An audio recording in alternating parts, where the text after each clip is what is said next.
Big Sills! Well, it's finally here. No more BS. No more pontificating. And for some of you out there, because I know not everybody has the education Big Sills has, that means thinking. It's here, man. All the BS, all the guesswork, we're going to find out. We're going to go play 60. Let's go play 60. You bet, baby. Detroit, KC on Thursday. Eagles and Patriots on Sunday. Hey, before we start here, I do want to kick it off by doing this. Let me say something to you, man. I have never in my life, covering college football, being a top 25 voter, I have never in my life seen the college football game with so many great young quarterbacks. It's a damn shame the Pac-12's going away.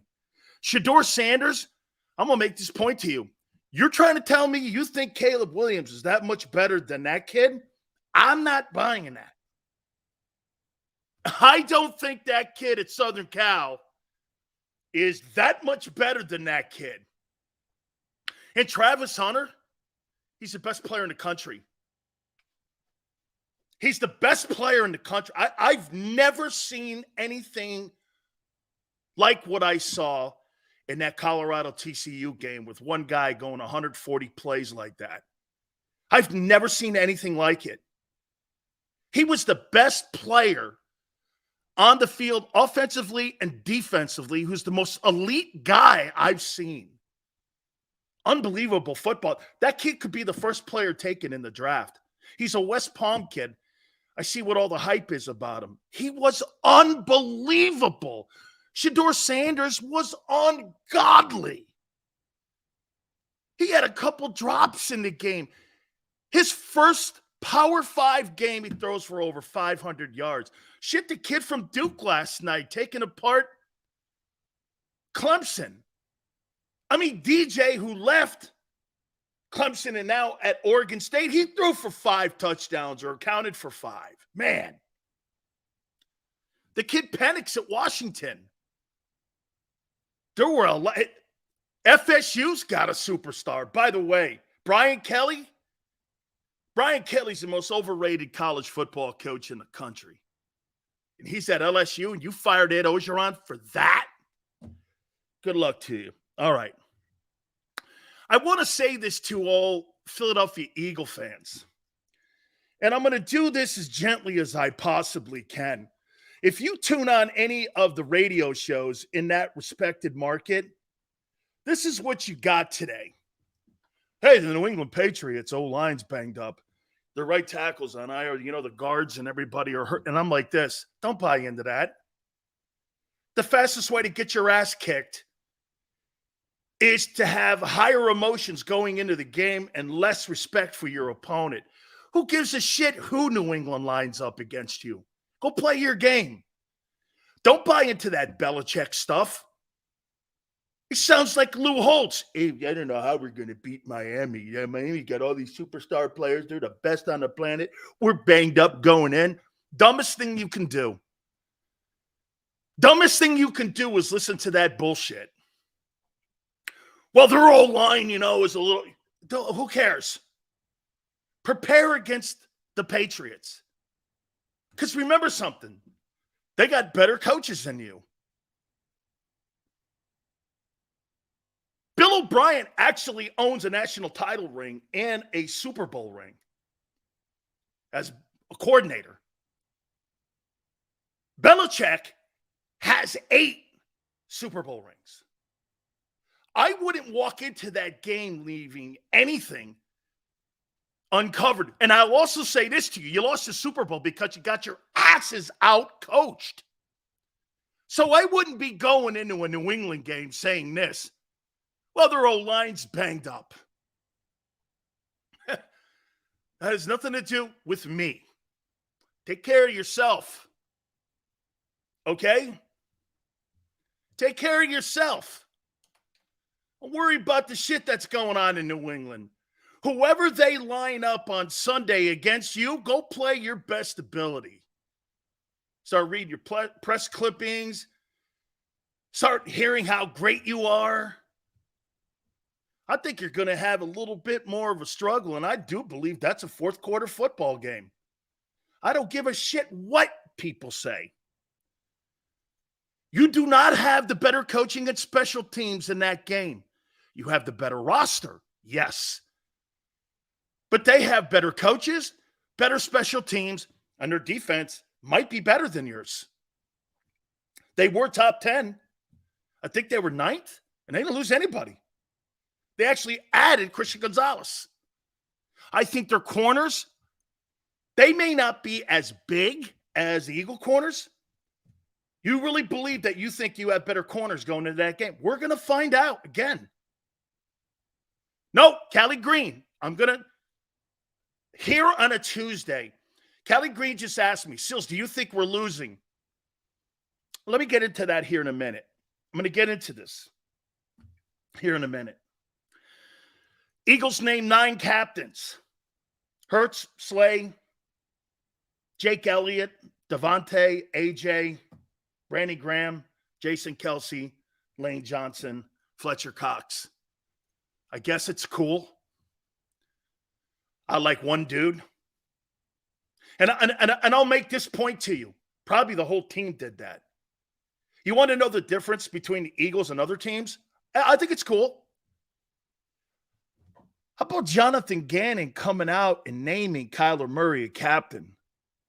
Since when do the coaches or a head coach have to name a player a captain? You usually leave that up to the 53 dudes in the room to vote for that guy. Not having to have your dad put the C on your shirt because you don't deserve it. You want to have it like the Eagles. We have so many leaders in our locker room. I can't just pick one.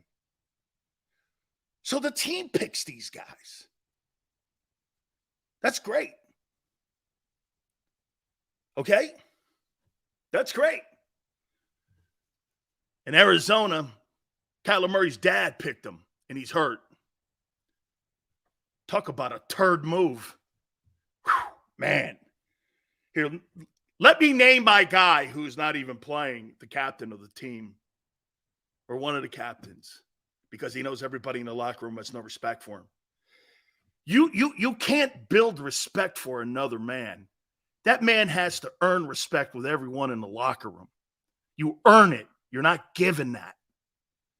Brandon Graham, Fletcher Cox, Jason Kelsey, Lane Johnson, they've never been given anything. Kyler Murray's been given the title of captain. There just lays some of the difference between organizations. Got to have your dad pick you. And in a winning locker room like Philly, you got everybody in the room. No, it's Kelsey. No, it's Graham. No, it's Fletcher. No, it's Jalen. Mr. House Hunter. Mr. I wasn't ready for the Super Bowl. That guy's a Judas. Benedict Arnold, Judas, any one of those names you can use for Jonathan Gannon if I'm an Eagle fan. That guy's a Judas. That guy right there, again, Benedict Arnold, man. That's not something I want represent my organization. It's appropriate, too. He's on the shittiest team in the league. All right. So my takeaways early, Callie Green asked me, do I think the Philadelphia Eagles win this game? And obviously, as we go through the rest of the week, I'll give you more of my take as we get to Friday. But right now, why shouldn't you?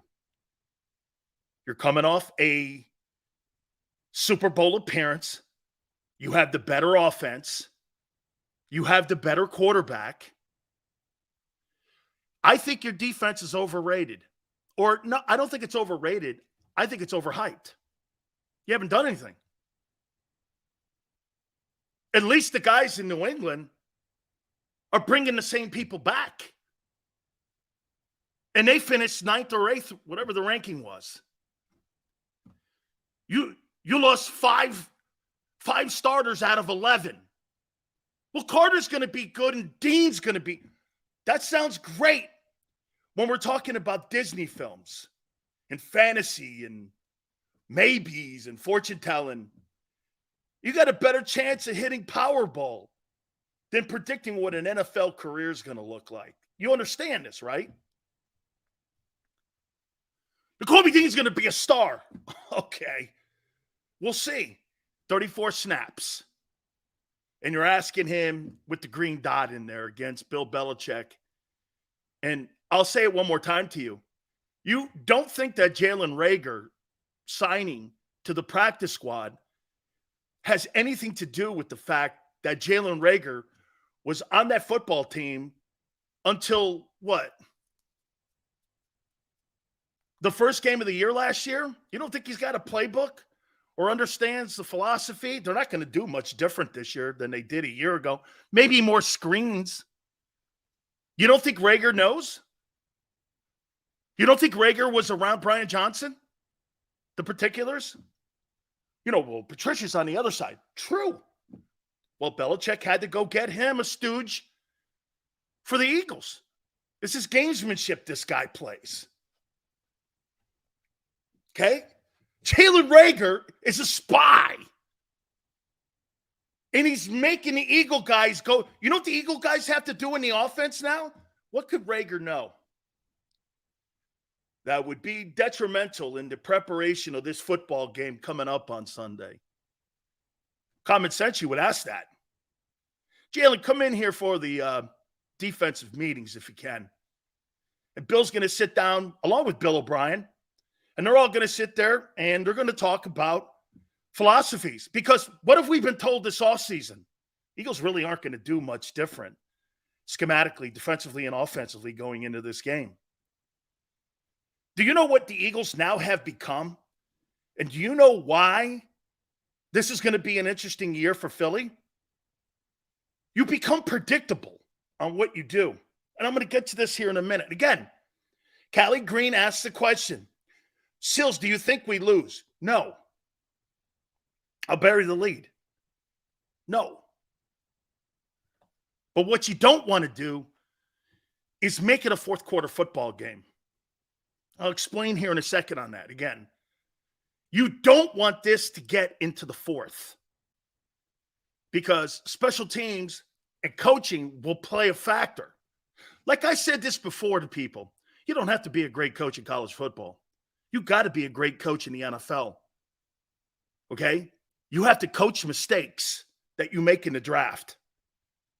When you're at Alabama or Georgia, you just put the next guy in. Ask Jalen. You don't have to sit around and wait till we get in there. You don't have to coach those guys. Okay? Once you start paying them, you got to play them and you got to coach them. Okay? Belichick can't stop mobile quarterbacks. Have you seen Bill Belichick's record versus rookie quarterbacks and young quarterbacks and younger quarterbacks? I'm going to say this to you, too. I'm sorry. I disagree with people. Nick Sirianni's a cheerleader to me. I agree with Angelo. He's the most interchangeable guy on that entire Eagle organization. Ask Andy Reid, ask Doug Peterson, ask Chip Kelly, ask any one of those guys. It's about Howie. He picks the coaches. Nick tells you that himself.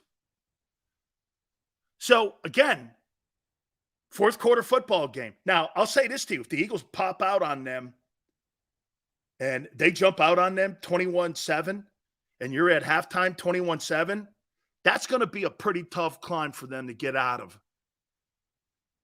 That will be, because I don't think they have the offensive personnel. But what I do think they have is they got better running backs than you. The guy you're hoping DeAndre Swift is Stevenson. You hope he's that guy. 60 catches, 1,000 yards, 5 a carry. That's what you're hoping for, isn't it? Well, there the guy is. And you had Zeke. Zeke may not be Zeke of 4 years ago. I'll take him over Rashad Penny any damn day. You know why? At least that guy plays. At least he plays. I heard somebody earlier on our network say that Rashad Penny could get you 500 yards. Has he ever in 6 years done that? Maybe once? You understand he averages 57 carries a year. I pointed that out last week. And all of a sudden, magically, in Philly, he's going to put up 210 carries. Where would you come up with that? He's never had that in his entire 5-year NFL career. Dude, listen to myself. I'm not saying anything that's not true. What have I said? This is not opinion shit here. You actually think DeAndre Swift is better than Stevenson? When in his career has he done anything that kid has done? When?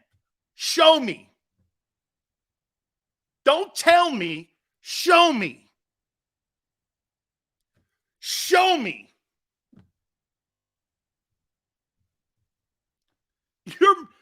You blow these guys up to make these guys seem better than what they are, and we don't do that here.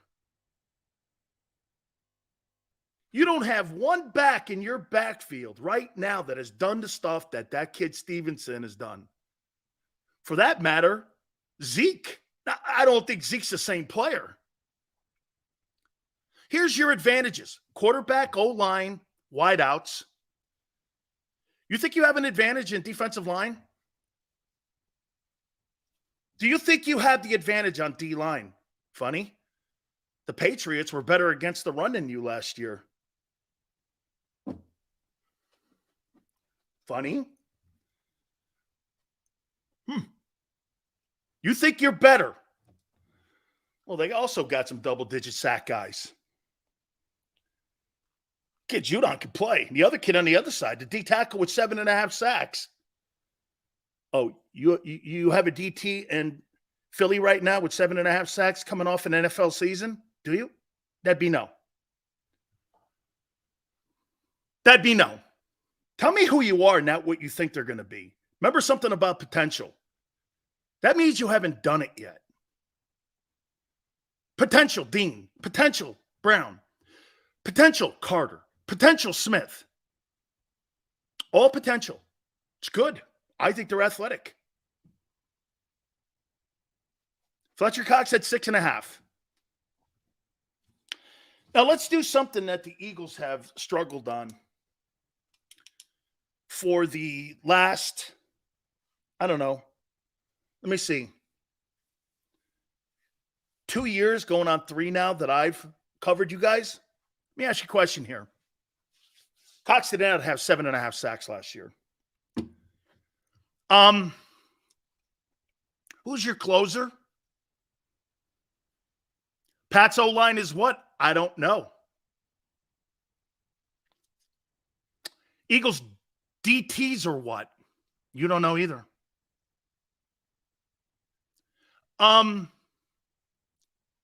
Let me throw this at you here. Who's your closer? Who's your closer on your team? Who do you close? Like, you know when Emmitt Smith used to close out Eagles, back then Redskins, Giants, Niners? Jalen Hurts is your closer. Really? Then how come last year you couldn't close teams out? And you always allowed teams to come back on you and you couldn't close teams out. Who's your closer? In 17, you had closers. Wasn't that a problem in the Super Bowl? You didn't have a closer. A couple 3-and-outs cost you and some bad special teams. Lost the Super Bowl to a lesser team. Who's your closer? Hurts? Okay. So you're assuming then that Jalen Hurts is going to be your running back as you close games out. And he's going to have to carry the load late in games to close games out. I'll tell you this, if I'm New England and that guy's doing that in the fourth quarter, I'm putting 10 hats on him. I'm going to tenderize that guy as much as I possibly can. I'm going to beat that guy up as much as I feasibly can if that guy's going to be the closer. Because you don't have a closer. And if it is the quarterback, that's a problem, like it was a year ago. Okay? Do I think Jalen can? Absolutely. My issue's not Jalen. It's going to be interesting to see how they use him in the run game. You can't rely on one of those running backs you have back. Kenneth Gainwell, Boston, these guys are dudes. Because if they were anything, they would have got more reps a year ago as Howie was making the transition to try to get off of Miles Sanders. Instead of giving them 240 carries. Don't you get how people get transitioned out of any job? You don't wait to the next year. You start the process. Same thing with Dean. If Dean was so good, why didn't he take over for Kaiser Whitemore or Jay Edwards? Why didn't he start taking? He couldn't. Because you couldn't beat him out. Listen, 11 goes like this. Jesus, hang on here. What I'm doing here, you're missing my point. Dean was a rookie. Edwards was a UDFA. That means an undrafted free agent, which means you found him. You found him. And in the last 2 years, he's put up 300 tackles. 160 last year. There's not a chance in hell that kid puts 160 up this year. Now here, let me say this to you. Why do you think I have this attitude today? Because I don't want anyone here to go into this game against New England thinking this thing's going to be a cakewalk. It's week one. The unknown is there for both teams. You haven't done shit in the exhibition season. Okay, it's worked. You had 22 starters in the Super Bowl. I can't complain or bitch about that because the remedy has worked.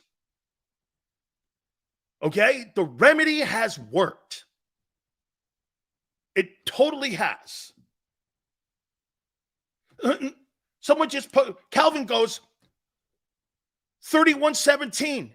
Yes, Calvin, it could be that. I think your defense has given up 25 points. I do. You're not better on defense this year. You're not. Where do you think that? Where did you get better? And don't tell me the rookies.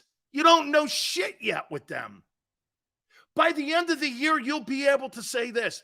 Sills, this kid Carter, like you said, you called him the next Jerome Brown. Yeah, but I want to see him go out there and at least get on a football field and play a couple downs before we start crowning anybody. Dude, you cannot in any way whatsoever sit here and tell me anything about these rookie guys until you see him playing. Sidney Brown, they would attack him. And if he's on the field, New England's going to go right at him. He doesn't get guys on the ground yet. He spears guys. He's not the greatest form tackler, and he over-pursues. All the shit that you saw, great first game, but all the shit that you saw at Illinois kind of played itself out after that first game. And after what I saw the Browns do to Jordan Davis and Jalen Carter, blow him off the ball in the first quarter with the third-team O-line, I want to see these guys play to run. Okay? That's it. James Jones is right. James, I don't think the Patriot offense is the issue here. I think they're going to take care of that. I think the Patriot defense could put that offense in limited fields and put them in a better position. Now, look, I think their corners are small. And to me, if I'm going to target anybody in this game on Sunday, I'm going after A.J. Brown and Goddard. Those are, I don't know if they have people that can cover those two dudes. They're physical. They're not that big at the cornerback position in New England. Now, again, are they going to bring exotic blitzes? And I would say this to you also about last year. If I'm not mistaken, I think I looked it up over the weekend. Tell me if I'm wrong here. I think the Eagles blitzed 9% of the time. That's normal when you're getting home with your front seven. That's normal. You don't have to blitz. If your front seven's getting home 70 sacks, you don't have to blitz. You don't have to go and be exotic in your blitz packages.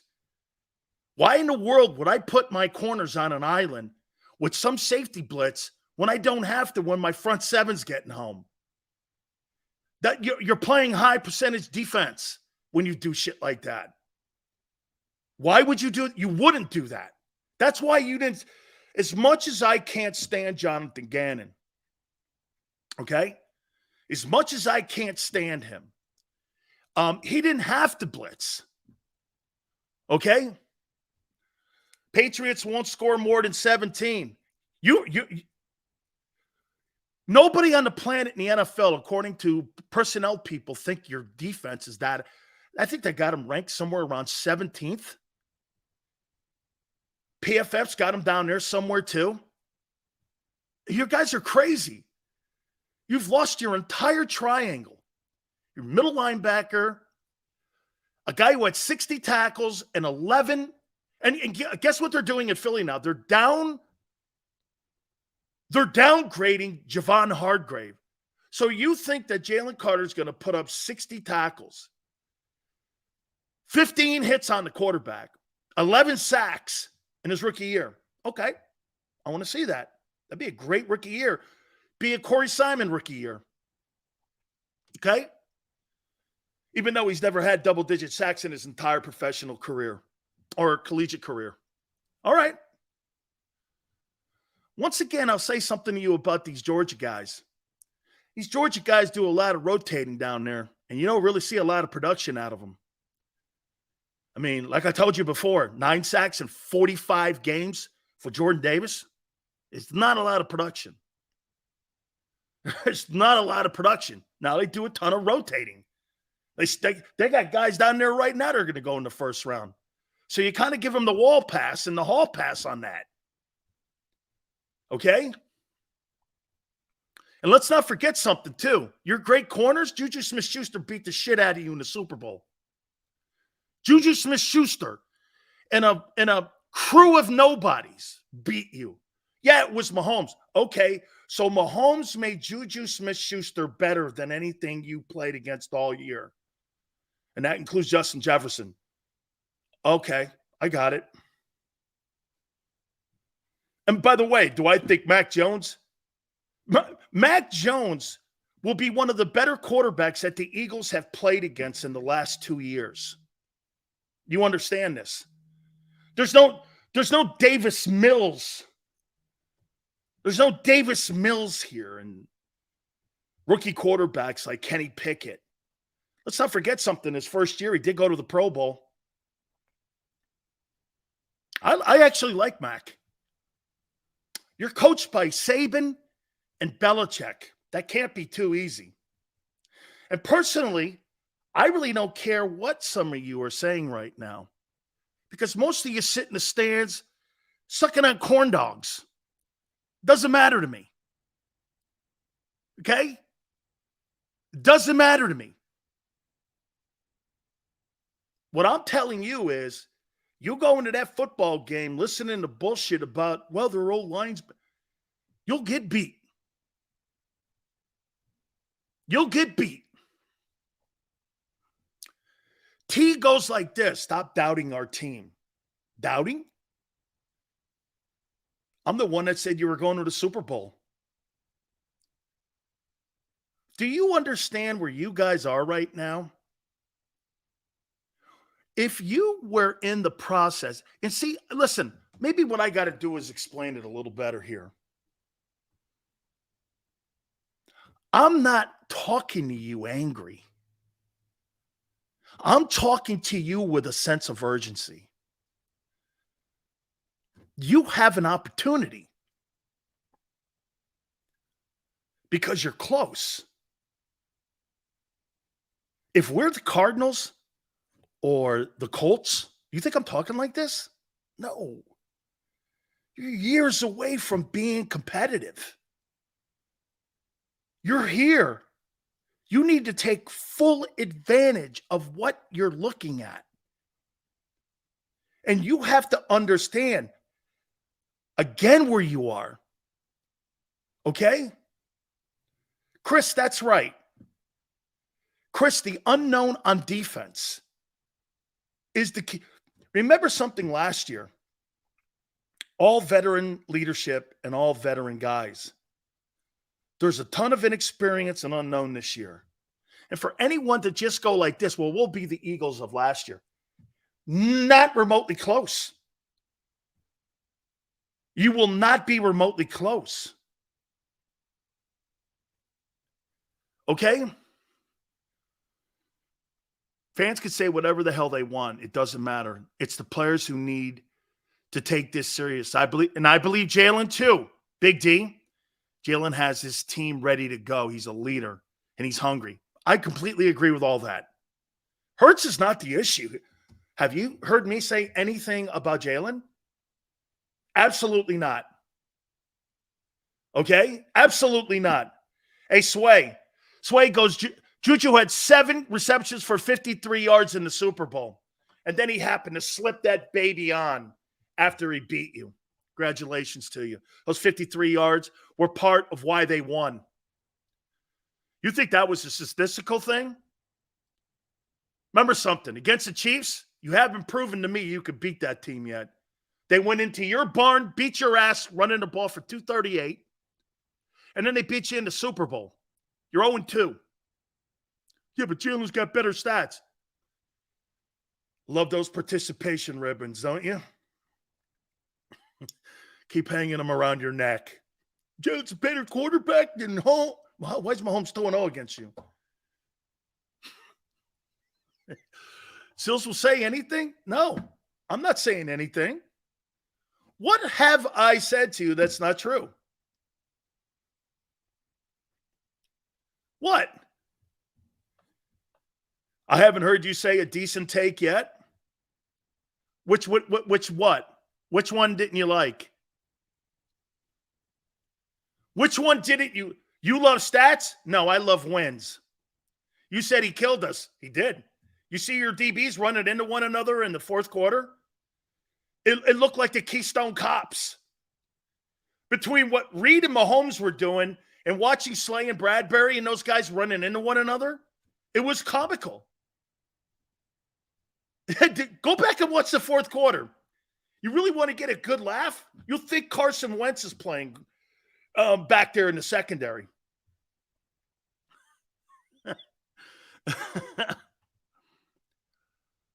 Dan, let's see here. Gannon beat us? Oh, okay. Must have been not the players on the field. Anyway, I'm not getting into that BS. I say this to you here on a Tuesday. How are you using Jalen Hurts in the run game? Let's do this. How many people believe that the Eagles have a great running attack without Jalen Hurts?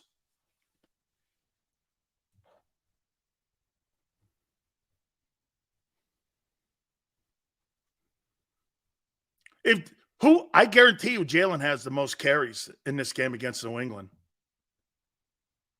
I bet you he has 18 carries. 18 carries. I'll bet you anything. He has 18 carries in that game. That's not the way I want to open the season. Now, again, I'm under the umbrella with Dick Vermeil that I don't want to take it away from the kid, but you didn't upgrade that position. You're trying to redefine it by getting a screen game going, which was non-existent a year ago. Stop excluding quarterback runs. Dude, there's a better chance that Jalen Hurts will lead the NFL in rushing yards than passing yards. You're under some sort of craziness about what you have. Am I wrong? Hey, I'm sure that someone will go, that's not true. There's a better chance he'll lead the NFL in rushing yards this year than passing yards. I've never seen actually a quarterback throw for under 4K with 2,000-yard receivers. Shit, even Geno, beat up Geno threw for 4,500 yards. What about the rushing? I know. That's what I'm saying to you. Okay? That's what I'm saying. 4K bucket. Again, you're going down that lane? All right. So you're under the impression, right, Arthur, that Jalen's playing all 17 games. Well, so far he hasn't played a season yet. But you're under the guise that he's going to play every game. Last 2 years he started, he's never finished the season playing every game. At least Josh Allen does. You know what's crazy?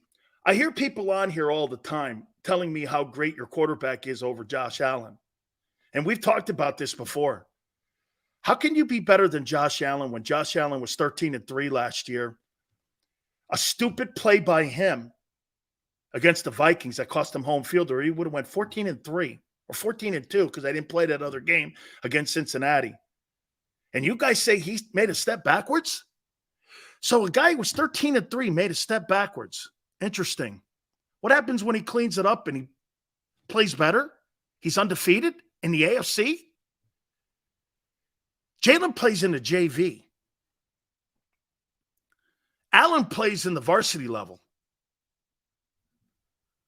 Okay? And he plays every game. That kid is a talent. Okay? You're damn right, Arthur, you got a tougher schedule. This year, 2023 is going to define Jalen Hurts. You bet your backside it is. You're not playing stiffs in the 31st ranked schedule. You're playing the number one. You may actually be a better football team this year, but with a lesser record. You ask some jackass Eagle fans, they still think they're winning 14 ball games with that schedule. You are not. You'll be lucky to have 11 wins. And that's not going to be good enough to get home field. But I do think you get to the NFC title game. That's my expectations. I do think the Eagles get to the NFC title game. I do. I do not believe, though, you're going to have home field because the 49ers and the Saints play lesser teams. Look at the Saints' schedule. They play nobody. It's the worst schedule in the league. And they're good. They're actually probably an Eagle version of last year. Okay? Look at Luffy goes like this. He says that the AFC has no defense. Really? What was that thing I saw in the Super Bowl? The 18th ranked defense beat the Eagles.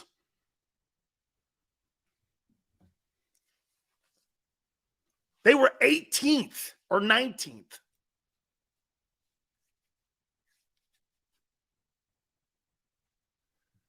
You were like 1-2.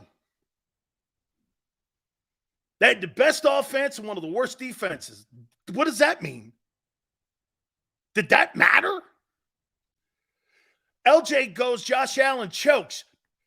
This is what guys, when they hear me talking, they say Josh Allen chokes. Against who? Lamar Jackson? Joe Burrow? Patrick Mahomes? Trevor Lawrence? Russell Wilson? Who do you think Jalen plays in the NFC? Christian McCaffrey, Brock Purdy, Kirk Cousins, Prescott? What are you talking about? How do you winning the AFC? I'll make this point to you, Xander and everybody. I think winning the AFC this year is tougher than winning a Super Bowl. You got to go through Mahomes, Burrow, Allen, and now Trevor. And you got to go through all those guys? Who are you going through in the NFC? Brock Purdy and who? Brock Purdy, I'll make this point to you. By the way, I got my first week of my power rankings for the NFL. I look at Brock Purdy and I'll say this to you. Look, if this year is going to define Jalen Hurts, Brock Purdy hasn't been defined yet. And finally, San Francisco did something that they have been messing around with. Hey, I'll tell you this too. The Eagles are so far ahead of San Francisco in this aspect. They don't experiment like that overrated coach Kyle Shanahan does. They relented a Super Bowl roster with this so-called experiment in the Trey one-play Trey. I told you he sucked from day one. I mean, if you're looking for a high hurdler, he's probably really he's got a better chance of being in the Olympics in the high hurdles than he does playing quarterback in National Football League. Okay? Okay? So, again, my point to you on Sunday, take care of business early. Take care of business early. Can they? Get up on these guys, man. Get up on them. Put up 14 on them. 14-play drive. Can't have 3 and outs early. Because what you're trying to do is not put your defense in a position to play and you can't give New England half fields. If we don't control the line of possession, time of possession, and keep their offense off the field, it can go either way. Bear, that's exactly what I'm saying right now to you. Absolutely. Here. If you get a couple 3 and outs on offense, your defense is not ready yet. Will it be ready by week 8? Probably. Carter will have established himself a little better. I'll make this point to you. How about Nick Sirianni not saying who was going to start in the defensive tackle position? That means that, in my opinion, Jalen Carter's starting. So last year you drafted a guy 13th, and he's now going to be a swing guy in Jordan Davis. Got a problem with that? Do you have a problem with the guy you took 13th who's now going to be the rotation guy? Yeah, no. So Jordan Davis is not an every down. If that guy doesn't start and open as a starter in New England, I don't know. Element of surprise? Okay.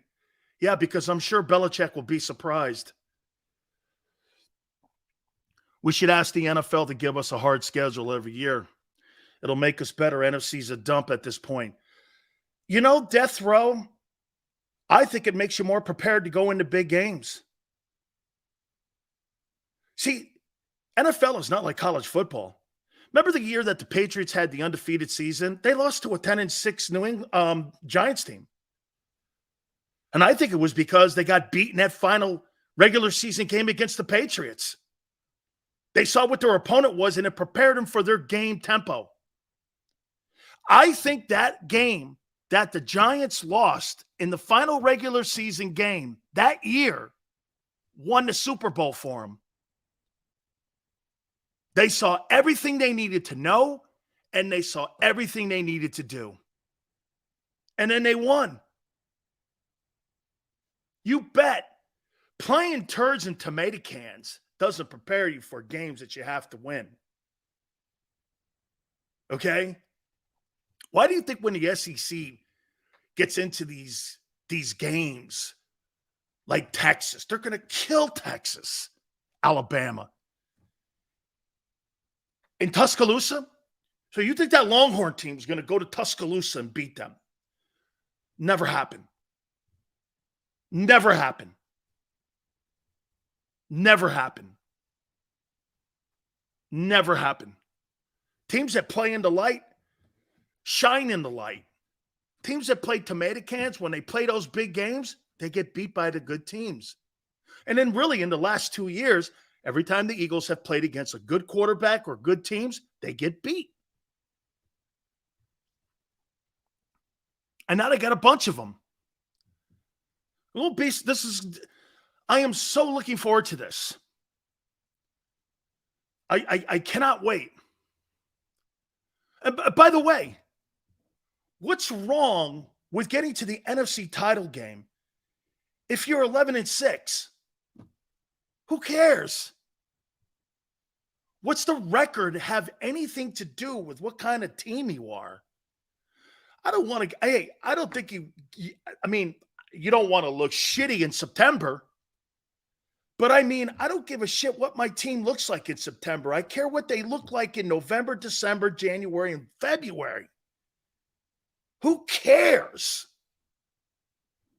Dude, the NFL is not college. It's not based on your record on who the best team. Here. If a team wins 14 games in the NFL and another team wins 10 games, are you here telling me that you think the team that won 14 games is a better team? How do you know the other team that played and won 10 games didn't have the number one ranked schedule in the country or the number one ranked power schedule in the NFL? Dude, if I've got to play teams, I'll tell you this is AFC East this year. You got to go through Tua, Rodgers, Josh Allen, and Mac Jones. And you'll go Mac Jones. No, I'm talking about the collective group. Who's in the NFC East? Dak, Jalen, Sam Howell, and Daniel Jones. Sorry, the AFC East has better quarterbacks. Look at the AFC West. Mahomes, Herbert, Russell Wilson. I mean, Garoppolo, who's beaten you too. Okay? And again, listen, the cool thing about the Eagles, and I'll say this one more time on what they did last year. You see all the shit that I'm saying right now? I'll tell you the one thing. See, they don't think like you. They think like me. Remember that. The Eagles don't think like you, where you're just going to roll into a place, throw your helmet on the field, and people are going to run into the stands. They don't think like you. They think like me. Because I'll tell you why I know they think like me. They had the shittiest schedule in the National Football League last year. But I'll tell you one thing they did, and I was impressed with. They never played down to their competition one time. They showed up for a fist fight. Hey, I'll make this point to you. Look at Kansas City. They didn't show up to that Colts fight. They got beat by the Colts last year. Eagles, didn't matter what the emblem on the helmet said. They showed up to every fight. And they fought every single opponent. That's never playing down to your competition. Do you understand? That's what I'm talking about. When I hear people saying, well, the Patriots' O-line's banged up. Don't play down to your competition when you hear shit like that. Play who you are and your identity. Play to what you are. Not giving a shit. Who cares what New England throws at you when it comes to personnel? You got to go play and beat them. Okay? Colts also beat the Our O-line is fine. It's tactics. We didn't show up against Washington. Turnovers in that game, Joseph, kind of. Why won't we do that again this year, Dan? Brian, I believe they will. Where did I say they wouldn't? I'm not talking to the Eagle players. I'm talking to you. The Eagle guys are thinking me like I am right now, not like you guys. Oh, we're going to roll in there and beat the. They're not thinking that. They got to take care of themselves. Take care of what they're being coached to do. Looking at tendencies and trends. Looking at weaknesses and strengths that we can exploit. What's the one area you think that the Eagles can exploit come Sunday? I'm curious. Okay? What's the one area do you think you can exploit?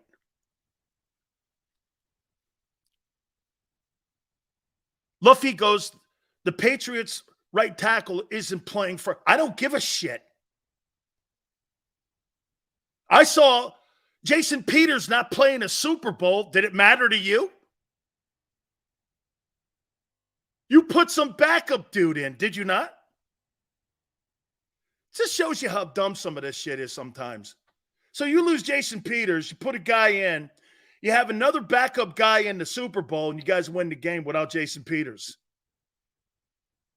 Try applying some of the shit that you worked with. You don't have better coaching than the guys in New England. You don't. Don't you think they know this? The Patriots don't have Stoutland. No, but they had McKittrick, and they have McKittrick's protege up there as their O-line coach. McKittrick was the best O-line coach in National Football League. You know how I know that? He's got 6 answers to it. This guy's got a handful of rings. That's how I know. Okay? That's how I know. What's the one area you can exploit? Hey, Rolling goes, do the Patriots even have a wide receiver? Did the Kansas City Chiefs? Oh, wait, that same guy's there. Interesting. That's pretty funny. So you get a good look at Juju Smith-Schuster again, don't you? Interesting.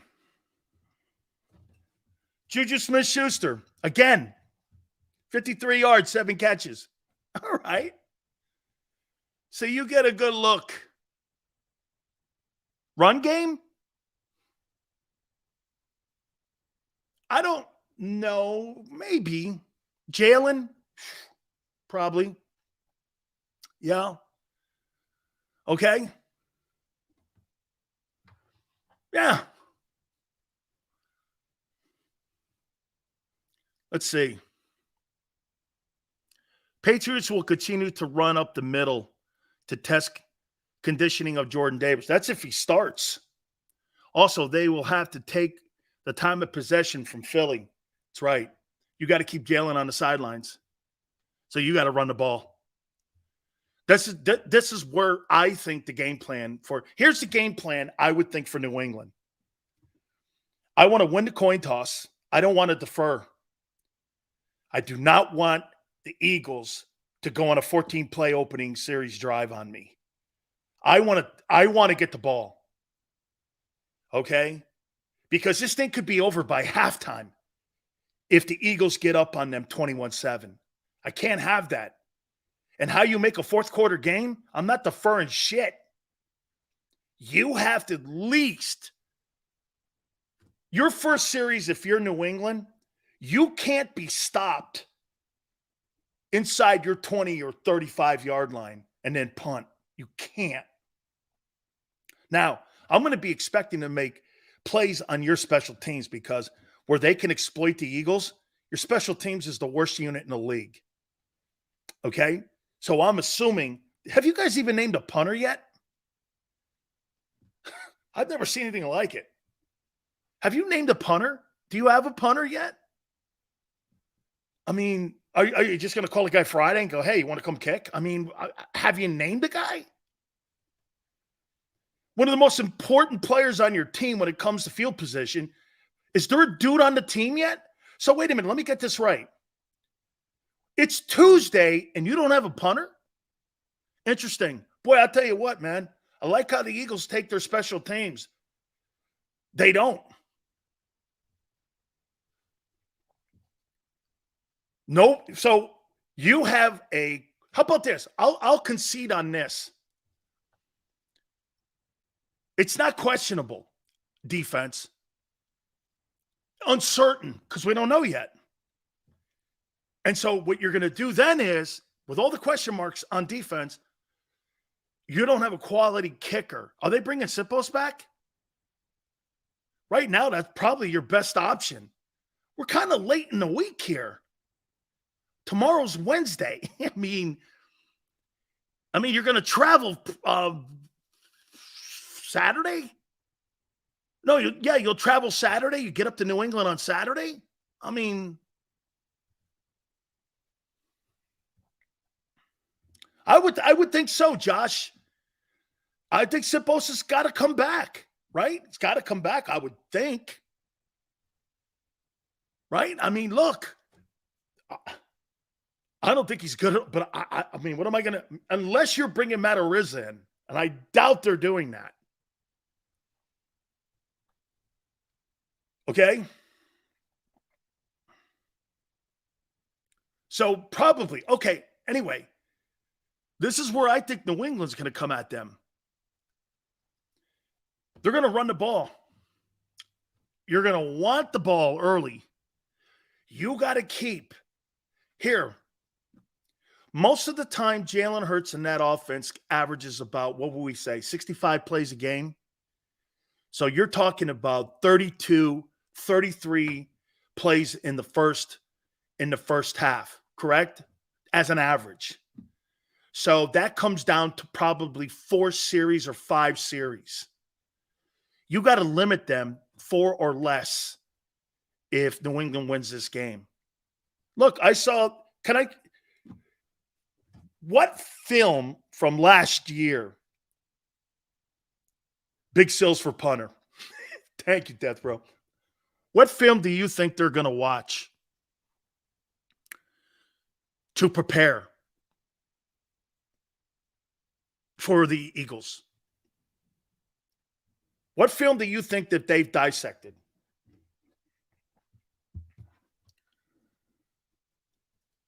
What film?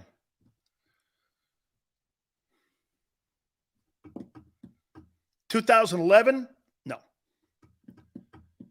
Commanders. Correct, Luffy. Some of the Super Bowl, because you're going to look at the last 3 games, too, that they played. Washington, very good, Edge. And why? If you go back to that Washington game, did anybody have, like, giant numbers from Washington? Like, did Heineke throw for a lot of yards? I don't remember that.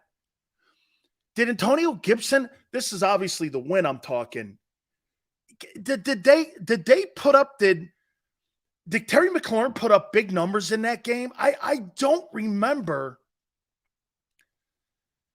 I don't remember, like, really huge numbers, like, in that game. Now, did Washington run the ball?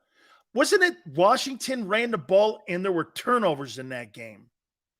Right? Wasn't that like how because I remember I was looking at that game the other day and I was looking, what game film do you think he's probably dissecting? A defensive-minded guy in Ron Rivera. Ron's a really good-minded guy. Plus, they have Del Rio in the staff. And I'm thinking they probably have to go back to that Washington game. And I'm thinking to myself, okay, so they probably go to that Washington game. And I remember that Washington. I'm like, man, I don't remember anybody having a game against the Eagles, though, in that game. The Eagles took them apart in that game 1. And in game 2 was kind of like a hokey game. Turnovers, field position, special teams played a big role in that game. Yeah, Steven, that was probably it too. The game plan was a little bit chaotic. didn't seem to have a rhythm in that thing. Okay, right? Gannon had a bad game, probably so. 4 Eagle turnovers and 200 yards rushing from the Commanders. There you go. That's the hey, Umberto just put it out there. That's right there. Right there. Xander, 4 Eagle turnovers, 200 yards rushing. You see that right there, what Umberto said? Patriots have to get that to win. They have to get that to win. I think you have to run for 200 yards because the clock, okay? I think you have to have 200 yards and at least 3-4 turnovers to be in that football game. I actually think I love how everybody goes like this. Washington's not that good. Well, shit, man. For a team that wasn't very good, they did go 8-1 with that chaotic mess with Daniel Snyder. You won in spite of the shitty owner. I don't know, man. And I actually like this guy, Sam Howell. I think Washington, Green Bay, teams like that might be some sleeper teams there. I'm not as down on Jordan Love as I was before. He might be something. I don't know yet. Okay? They had the ball for 45 minutes and kept it out of Jalen's hands. That's the key. Hey, Dirty D, do I think they'll do that? I don't know what your defense is going to look like. Look, I got my power rankings, my first week power rankings. Look, before we take a time out here, I want you to know something. You're so close. This is not a shit session. But don't go into any football game thinking that what the opponent has, what they're doing, what their personnel looks like. Nobody cares. Take care of business. That's what that team was known for. That's the identity of the Philadelphia Eagles. If I had to put an identity on them, they take care of their own business, man. They never play up and down to their competition. It's a well-structured locker room. Okay? Disrespectful, I can't tell. You know why? Because you've never been spoken the truth to. Hey, want to tell you this, man, as we get into football season here. The football season, Hooters, this is your football headquarters, and we are so proud to have the National Football Show with the official home with Hooters. Hey, man, we're going to be doing so much with our friends at King of Prussia, plus the 7 locations in the Northeast area. Go to northeasthooters.com to find one of those locations. It's the 40th anniversary, and we've been pretty much involved in every single one of those years, going all the way back to when I was with the Buccaneers. And I'm telling you, man, the iconic Hooter girls are going to be there to serve you.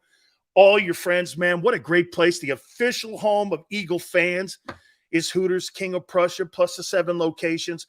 I'm telling you, man, you're going to be able to go. And if you want to do this, say you don't want to go to Hooters, you can also go to hooterstogo.com. That's right, man.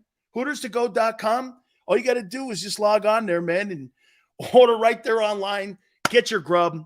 Love it, man. The specials they have Tuesdays, buy 10 wings, get 10 boneless free. Wing Wednesdays, $19.83. That's right, all you can eat. And then on Saturdays, kids eat for free. NortheastHooters.com. Make sure you go to them. You'll understand what I've been talking about for all these years. Everyone will enjoy themselves. We're so proud to be part of it. By the way, we're going to be doing giveaways this Friday on gift certificates and merch. Be prepared for that, for everyone to enjoy them when they go into Hooters. And do me a favor, you tell them Big Sil sent you.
Go passionately. Go fearlessly. Go confidently. Go Birds! Go confidently towards your goals with First Trust, Philly's hometown bank for nearly 90 years, and the official bank of the Philadelphia Eagles. We're focused on getting you over the goal line.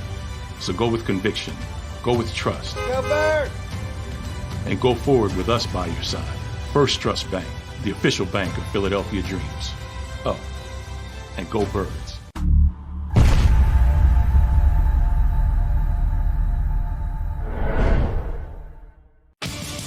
The greatest fans on earth. It's a bold statement, but would you expect anything less from Philadelphia?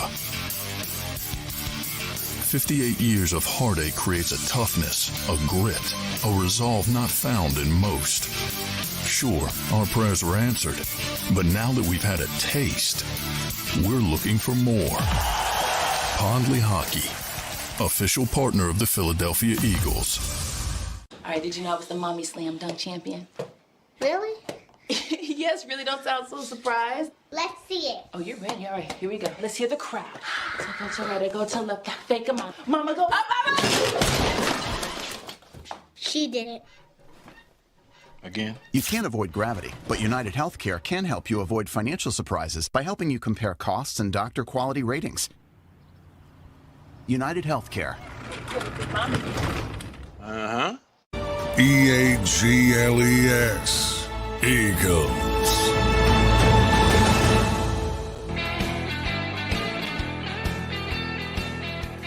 Big Sales Hour number 2. Gary Cobb, bottom of the hour, Fox 29. We'll get his thoughts. Week 1 Eagles. Right around the corner for Detroit versus Kansas City. By the way, I'm taking the Lions and the points in that game. I think you're going to lose Chris Jones for that game. That's a factor. That's a factor. I don't think they're that spectacular on defense. And he's a spectacular player. I think Detroit wins that game. They may win that thing outright. Okay? They may win that outright. I'm going to give you my power rankings here in a second, but I want to say this to you.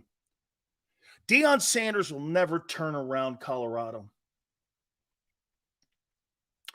He will never turn it around. Because I just don't think he's going to be there long enough. My God almighty. Hey, Billy Napier, head coach of Florida. If I were the Gators, with the endless resources they have, me being a Hurricane fan, I would not want Deion Sanders with the Gator badge recruiting in the state of Florida when he gets Travis Hunter and guys like that. Holy cow. It was inspiring to watch Deion go into the transfer portal, have 83 new faces, and they had 6 penalties. That's coaching. It's more than coaching. It's people coaching. You got to buy into that. Hey, when people say buying into coaching, dude, coaching has really very little to do with X's and O's. You buy into people. People you buy into. That's why sometimes you see a coordinator has the same playbook that the guy previously had. Well, then why is the offense so shitty the following year? Well, because he's not connecting. Deion connects with people, man. Can I say this to you also about Sanders? I've known Deion Sanders since I was 17 years old. Is there an athlete with a more heralded resume than Deion Sanders? So let me get this right. He plays 10 years in Major League Baseball. He has a World Series ring. He's got 2 Super Bowl rings. He's arguably the greatest corner in the history of the college football and NFL. Can it be possible he's going to be one of the greatest coaches of all time? Why are we doubting that? I mean, every single thing this guy does, he does to perfection. And he does it uncompromising, his way. Look at all, even Lee Corso on game day. I don't like the way he does it. I don't like the way he's in it. Hey, man, people are going to throw shade at you when you're the first to do something. And Deion doesn't give a shit about it. I'm just telling you, man, I admire the kid. I love him. Dude, everything that guy touches, he wins. Everything. Luffy goes, Deion has 7 toes. Yeah, he could probably still run a 4.5. Hey, okay, you could probably still run a 4.5 instead of the 4 flat he ran. Dude, 6 penalties. How do you get all those players to want to play for you, whether it's Jackson State or Colorado? So they went from the South to the snow following that guy like he's the Pied Piper. That's motivating. That's how you win. Nothing to do with X's and O's. It's about managing of people.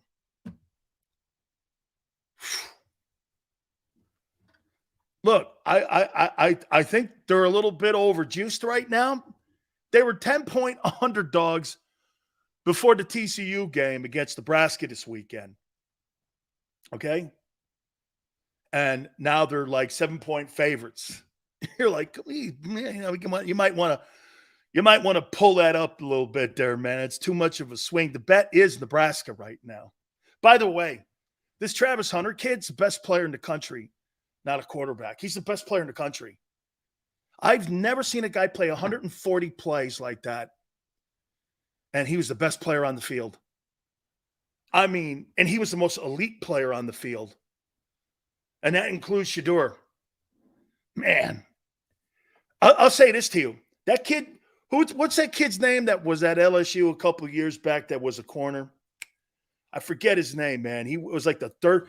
I can't think a corner's ever gone number 1 overall. I think the LSU kid was 3rd. He got drafted 3rd overall. Yeah, Darcy's from West Palm. Okay. I don't think a corner's ever been taken number 1, but he could be. Stingley, that's it. Thank you, Deion. Hey, I'll put this out there to you. This guy could be the Shohei Ohtani of football. This guy's like Chuck Bednarik. Playing two. He's what a fabulous ball player. As I said to open the show, I've never seen anything like the play in college football right now. You know, when I played, they were running wishbones and shit like that. Quarterbacks you ran into a good one every now and then. Man, I think these 7-on-7s, these Manning passing schools, all this stuff, man, you're seeing the rewards from it because, yeah, there's not a college football game. The kid at Penn State's outstanding. I've never seen anything like it, man. Every game you tuned on, you were watching elite passers. That kid Shador, boy, I got him on my Heisman list. I got it, and Deion's other son can play. Dude, that was fun to watch. That was really fun to watch. All right. I put this out there, and I got asked, hey, by the way, don't forget on Sunday with Sports Grid, we're going to be on with Pharrell. And Scott asked me to put a Power 5 together. I'm going to be doing it kind of like, and we're so proud, JAKIB and Sports Grid doing some business together. Nothing changes here at all, nothing at all. We just added a little bit more on Sunday. So we're looking forward to that. That's 2:25, I believe, Eastern. It's called In Game. And I was talking with Scott. Scott and I have been friends for over 40 years, so we're looking forward to doing that. Really looking forward to that. And he goes, Sills, put your power teams together. So I said, okay. And I'm not going to do all 32 every week. I'll do top 10. But for today, because it's the first week going in, Sills isn't saying this before he saw Colorado play. No, I wasn't. No. No. I thought it was impossible to bring 85 guys into a new place. I don't care what the business is. You're going to have no. It's you can't. No, you're right. You're right, senor. What he does is spectacular. He is spectacular. Yeah. Okay. You're right. Is Hunter close to Charles Woodson? Yeah. That's a good comparison. Yes, that's Charles Woodson, but maybe better.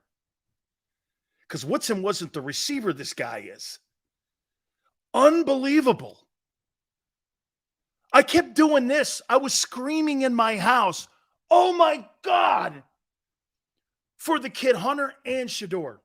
I could not believe how great he played. You know what he said after the game, too? Shedeur Sanders goes like this. Hey, we believed. You believed because you saw the scoreboard. I'm like, kid, man. Look at the mentality Deion exudes in his players.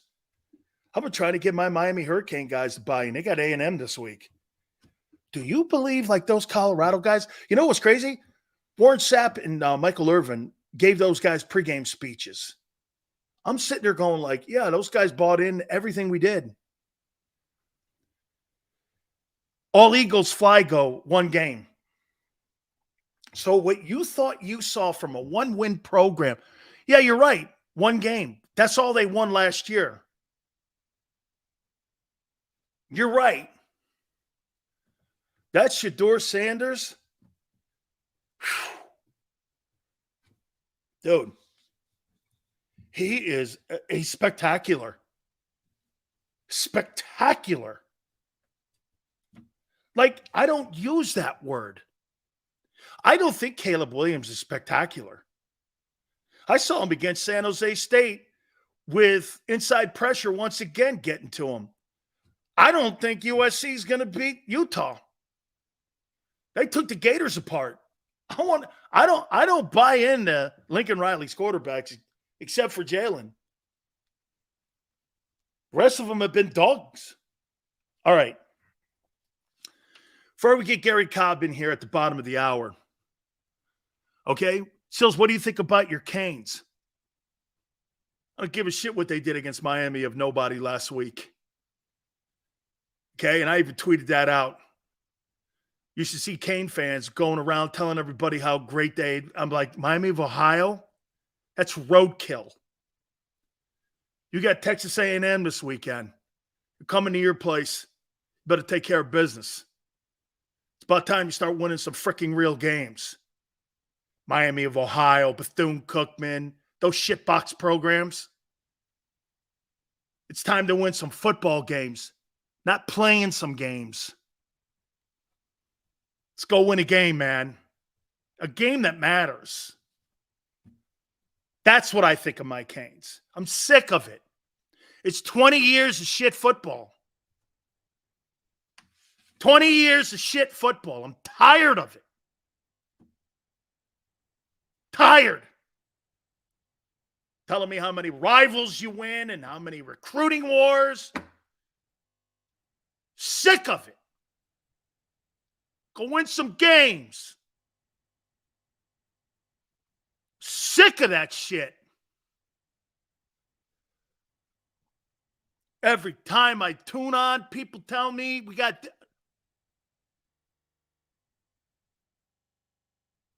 All right. Let me get off that because it boils my blood every time I talk about the Canes. Boils my blood.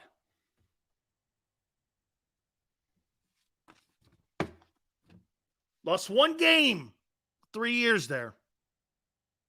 I know guys who didn't lose a game their entire career at Miami.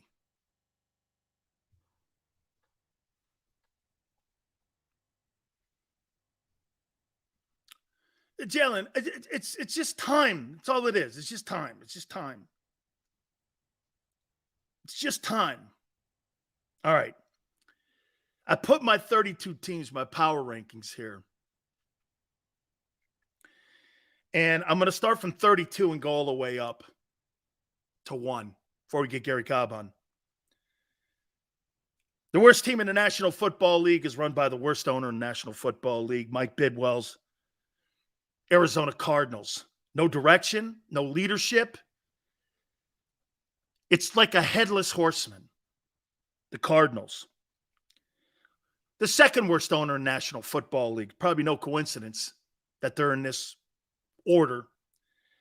Jim Irsay, way to alienate your best football player on your team. And you draft a guy in Anthony Richardson who I think will not be anything in the next Trey Lance. The Colts, 31. I got the Texans. No, the McNair family. Gee, isn't that interesting? 3 shitty owners. The Texans, I got them at 30. I got the Rams. I think that's the Rams. Yeah. I got the Rams at 29. Cooper Kupp now is at the doctor too.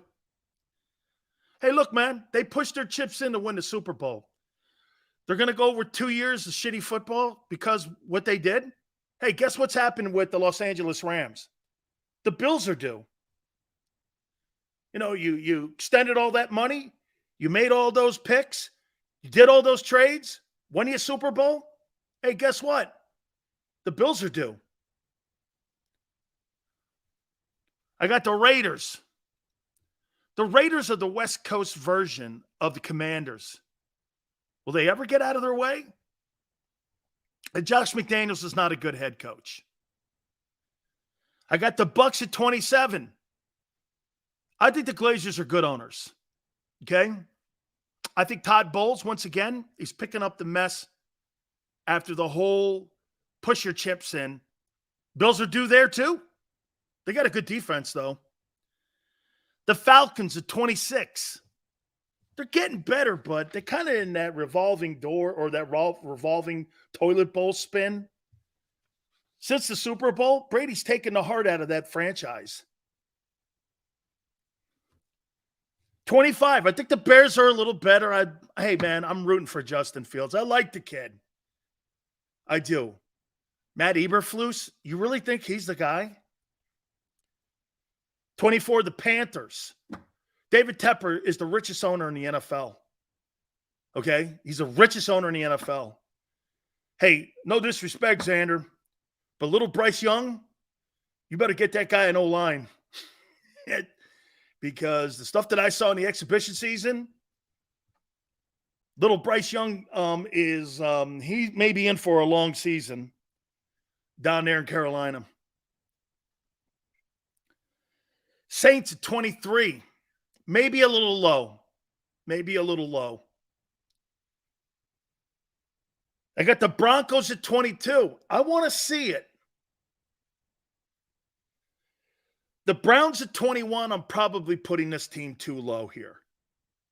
But again, dude, if I'm hard on the Eagles, I can't do this to you guys and say this, right? Hey, you guys, you were in the Super Bowl last year. What if the Browns won in the last 10 years? You might have the best personnel in your division, but you got to win games, right?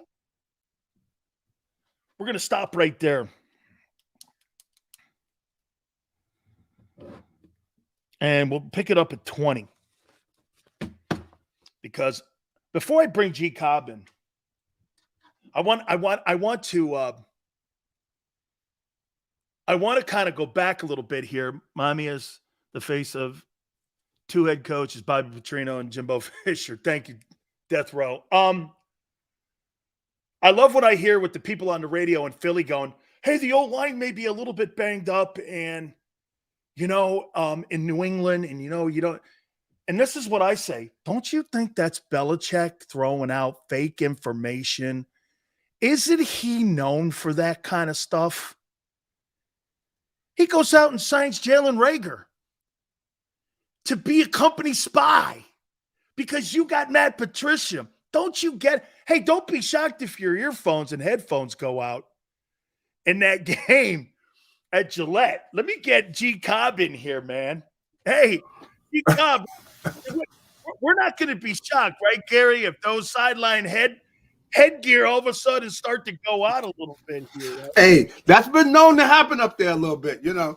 It's a little sportsmanship, you know. They believe in that good old sportsmanship, you know, where they're going to try to do something, you know, to get you thinking and everything. But it's going to come down to where, you know, I know they have been working on their offense, and they've been working on some things. And, of course, with Matt Patricia, they're probably going to change some things up so that he can't be over there yapping about, you know, how exactly they do everything and some of the things, especially, you know, with their defense and everything. So they're going to try to make some of those adjustments. But, you know, you can't assume, though, that even if he says, hey, they always did it like this, they're going to change some of those things up because they know he's over there.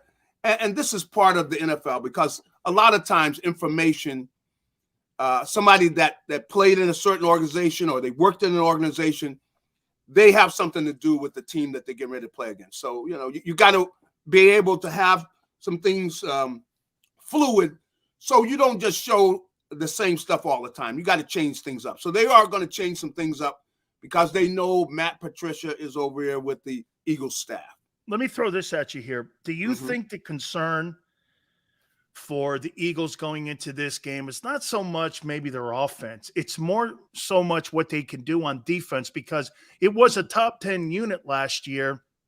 And the number one thing that I would think that you're trying to do, to me, I want to get the ball out of Hurts' hands if I'm New England, and get that ball out there to someone else, because when he has the ball in his hand, he is their best running option, Gary. So how do you, if you're New England, just play the other side of this. How do you attack Jalen to slow that down? Because don't you agree, limited reps like that Washington game last year, keep them on the sideline, short field, time of possession.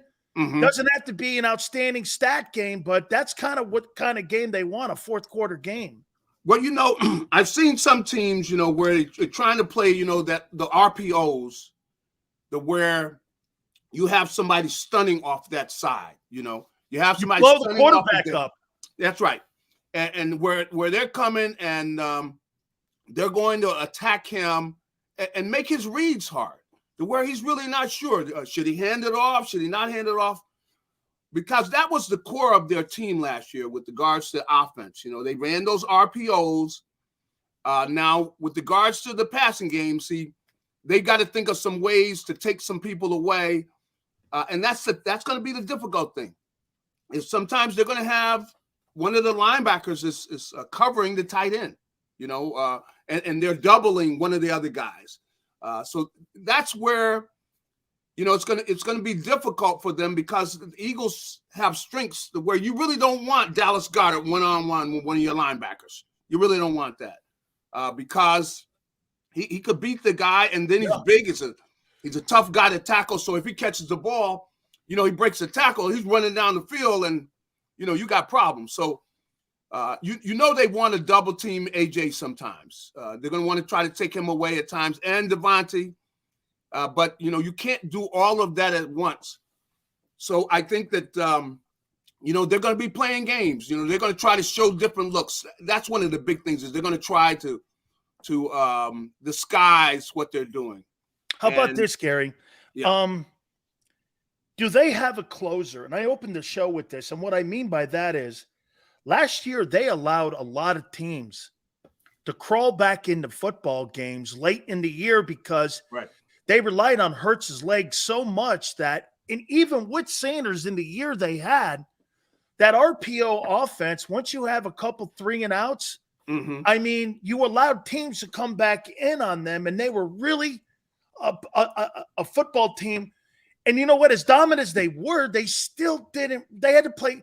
Weren't there a lot of games last year where they had to play 60 minutes of football with the close games out? Have they remedied that? Some of that has been, that was the way they played last year, which is they come out and they strike, boy. Yeah. They come out and they are on the attack to get a lead. And then they kind of, you know, they kind of take the foot off the gas. you know, and they wouldn't come out in the second half with that same ferocity. They come out, we're just going to run it. They got to do a better job of staying on people, put them away where you don't make it exciting at the end. We don't, you know, just put them totally away. But in the second half, they really just took their foot off the gas. They jumped on them at the beginning of the game. They knew places where they could exploit. And then in the second half, it was basically run. We're just going to run out the clock. Why do that? Why not just go ahead and make it where they do not have a chance to come back? And we're just going to keep scoring till you don't have a chance to come back, and then we'll put in the backups, you know. But they didn't do that. They would get the lead. They come out on the attack, and you know they did a great job. And we're going to see whether you know Brian Johnson and that crew. You know, of course, Nick is still over there, but they did a great job of saying, okay, we like this matchup, or we like that matchup. They come out in the first quarter and they are going after it, meaning like they're trying to score immediately. They're throwing the ball downfield. They're on the attack. They get a 21-10 lead or so, and then they just want to run the ball. They don't try to really keep scoring. Gary, do you think that is collateral damage from the RPO offense? And let me go here with that. I mean, it's really not a progression reading offense. You know, it's a decision-making offense. Correct. He's got to determine whether or not to hand it off, to throw it, or to run with it. That's really not progression reading. You're actually taking, and I'm not saying he can't. I'm just saying. I think they're going to be doing more where he's going to be doing more just straight drop back. I think they're going to do. Oh, so you think they're going to get more into high turnover plays, well, then, right? You know, I tell you, you know, at the beginning of games last year, they were drop back on the attack, and then they would go to the RPOs, see, where they're running out the clock with the RPOs. But a lot of times last year, they come out. They knew there was a matchup they liked, and they would go after it, man. Strike at, you know, whatever, one of the corners, or it's one of the safeties deep. They come out and they would jump out to a quick lead and always go into halftime with a lead. But they come out in the Gary, second you half. think the route tree? You think the route trees are going to be different than they were a year ago? They still want to be balanced. Yeah. But you think it's going to be more 7-step and 5-step stuff than what we saw? I think it's going to be more of that. And then, you know, they're going to be running where they got the backs coming out, and they could be able to, you know, check downs will be there. If he doesn't see anything down there, they want him checking it down to these running backs because they don't want him doing as much scrambling. They want him to check that ball down. That's why they went out and got Swift, a guy who's a good receiver. So they want to checking it down to him. They don't want him running as much, you know, and he's got to be smart about that because, you know, that's really the main thing that could derail the season would be him getting injured. If he's getting the ball out of his hands, it's just too much for a defense to have to deal with. Swift he's rough coming out of that backfield running routes. I mean, I see running routes against the backers, just killing them really in practice. Absolutely. So, yeah. Gary, do you have a problem with the Eagles not having a punter right now named? Yes. I don't know why are you doing that? Why don't you go? Especially with a defense. How about this? Yeah. I'm not going to say, with all the question mark, I'm going to say a lot of unknowns. Let's be fair there. There's so much unknowns that unit may be giving up a lot of yards and field position early. Wouldn't you want to have a competent guy back there that this leads me to believe they're going to bring Sipos back now because, I mean, they're almost forced to now bring this guy back here because it's Tuesday. That's right. I mean, why don't they take really a lot of effort into looking into special teams? Because New England's got a great unit. You know that. And if anything, that would be the way if they were to, you know, really make it a game against the Eagles and everything, they got to win special teams. Without a doubt, they got to win special teams. So, I mean, I don't know exactly what they're doing. Like, I'm going, like, what are you doing? You know, you got to have a punter, man. You know, what you guys? I know you guys got an effective offense, but it's so effective you don't need a punter. Come on, look. So, I don't understand it. You know, I'm waiting, and maybe it's Tuesday. maybe some trade. I know it's Tuesday, right? It's time. Come on. I don't know what the nonsense is with that. I really wasn't crazy about it when they said, okay, you didn't go sign another punter. You got him. You're putting him on the practice squad. What are you doing? I'm like, what's the helter skelter about this? Hey, I got a question for you here. Who's the Eagles' number one wide receiver heading into 2023? The number one, I still have to say it's AJ Brown. I still have to say him. Really? Yeah, I still would have to say because he does more. I mean, he's just so great dominant. In the run game. I mean, he's just so dominant in that. If you see him out there, like you see him walking, I'm not looking at practice. He's walking by one of the linebackers, and I'm going like, look how much bigger he is than the linebacker. He's built like Micah Parsons. I mean, he is. That's right. That's the way he's built, and he's just so strong. And you see where he will not let anybody jam him. He doesn't. He'd come out with a forearm club on a guy. I mean, he's just a specimen, man. So that's why I still would have to go with him, even though, Devontae, I'm telling you, he, I think in certain ways, AJ has kind of made him better in that those 50-50 balls, now I see Jalen throwing 50-50 balls to Devontae.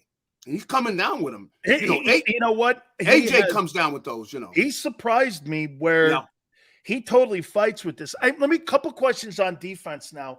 Mm-hmm. Last year, this as well as anybody, when you have 70 sacks, you don't have to bring a lot of blitzes because you're getting home with your front seven. That's right. Why would I put my corners on an island? With all the question marks that we have going in, do you think the side is going to bring more? Last year, there were 9% blitzes, and they, like I said, didn't have to blitz that much because of the front seven getting home. Do you look at the side being more exotic with the front and with the safeties and maybe bringing more pressure? Or do you think they still sit back in that umbrella defense? Well, I think in different ways. I've heard Nick talking. We've been over there. We're talking to Nick. I think he basically gives it away in that he doesn't want them blitzing too much because, he's an offensive mind. He wants them to keep stuff in front of him. He figures they can outscore teams. So I think last year that Nick was the one. I mean, ultimately he's the one calling the shots, and I think he wants a defense that is going to take away the deep ball. He does not want big plays down the field. And he figures if they can limit those, they'll outscore the other team. But that's coming from Nick. And I think Nick has got of course, he's the boss. And I don't think he's going to let him be too aggressive.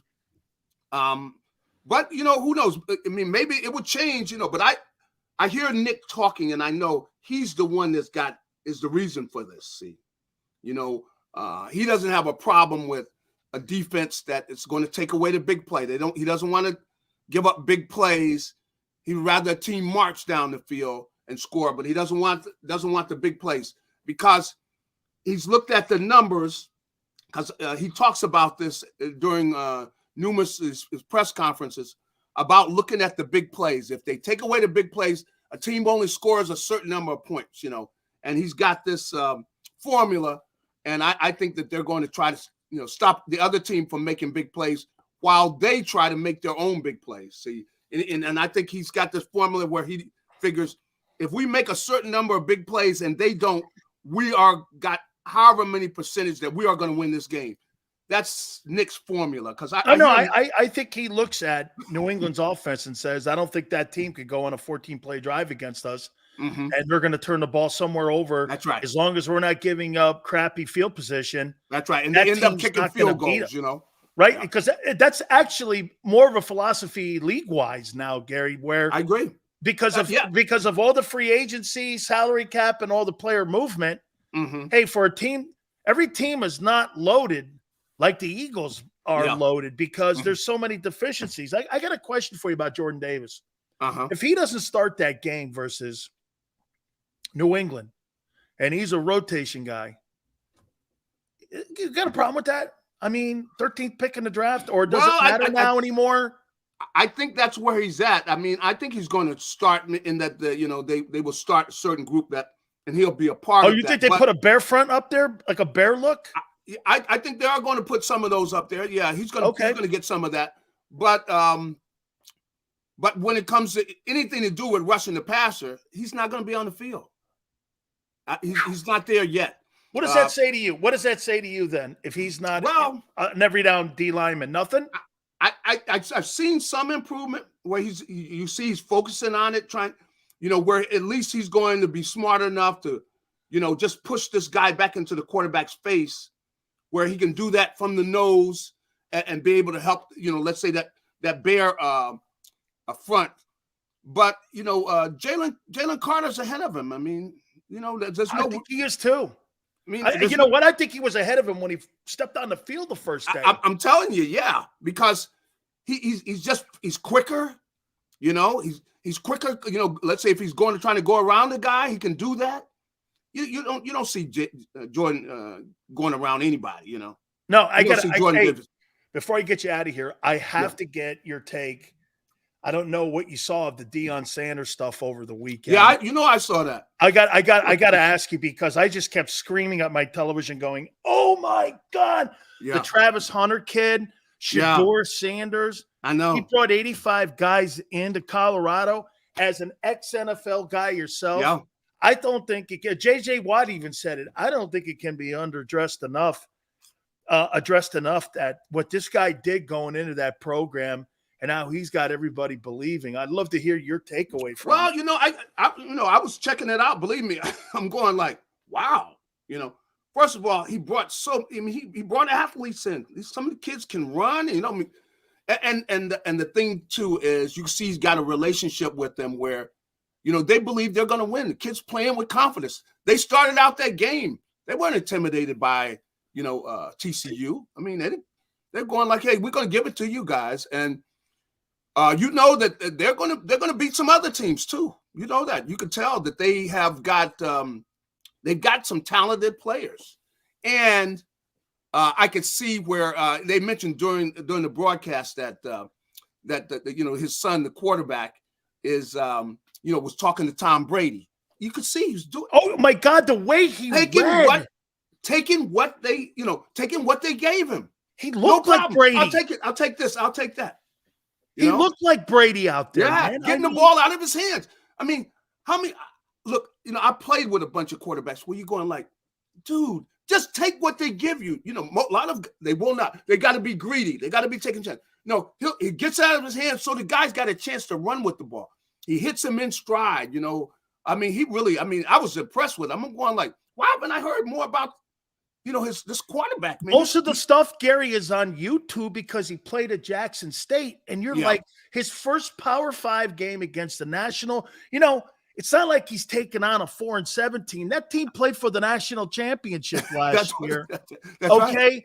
And he threw for 511 yards in that ball game with no picks. And here's the thing, too. They only, with all those guys, 85 players, they had 6 penalties. I know. I heard him talking about that, and I got to give him credit. I mean, they were well coached, but a guy I know from USC, Dennis Thurman, is on their defensive staff, and that's crazy. Great, Dennis Thurman's the DB coach. Yeah, he's back there. I'm not sure if he's DB coach or assistant coordinator or whatever, but he's back there, and he's a good teacher. See, they got guys that are good teachers, so. Just with looking at the quarterback, you see a smart football, and you don't see that a lot of times. You don't see kids, especially young kids. They're not going to be playing smart, and I can see where, man, look at the way he's playing. He's taking what they give him, and then he's taking shots. When he can take a shot, boom, takes it. But he's playing smart where he's not putting the ball in jeopardy. Really, the other quarterback for the other team, he really cost them because those 2 times they went down there, they turned the ball over. Down in the red zone, and that's what ultimately cost them the game. How about this? Last question on this. Do you think an NFL owner would ever give Deion an opportunity to coach like Arthur Blank, maybe the guy who owns the Atlanta Falcons? He goes back down there and coaches without that a doubt. team? Yeah, it's definitely. I mean, I can see what happened because the big thing that he's doing, and I had talked to Dennis Thurman, about what they're doing there, and hey. he gets guys who know what they're doing. He lets them do their job. Coaches too. Yeah, he lets them do their job. You know, he will add in where he can. You know, but he's not going to be over the guy. Look, I brought you in here to do this job. You do this job. We're cool. And he's got things organized. And then the kids, he's got a good atmosphere where the kids can have some fun, but you're going to work. We're going to have fun, but we're going to work, fellas. And we're going to be ready, and we're going to win. So they got that kind of atmosphere. And the thing that he said is, look, the kids believe. They do believe. You can tell it in their posture and everything. So and in the results. And of course. So, I mean, 85 new faces. Yeah. One-win team of a year ago, taking on the defending national runner-up in their place, 100 degrees. That's right. And you put an exhibition on like that. That kid, Travis Hunter. Yeah, he's a player. Oh, he's a player, man. He's Deion Sanders. I know. That's really, you're right. And you know what I heard Deion say?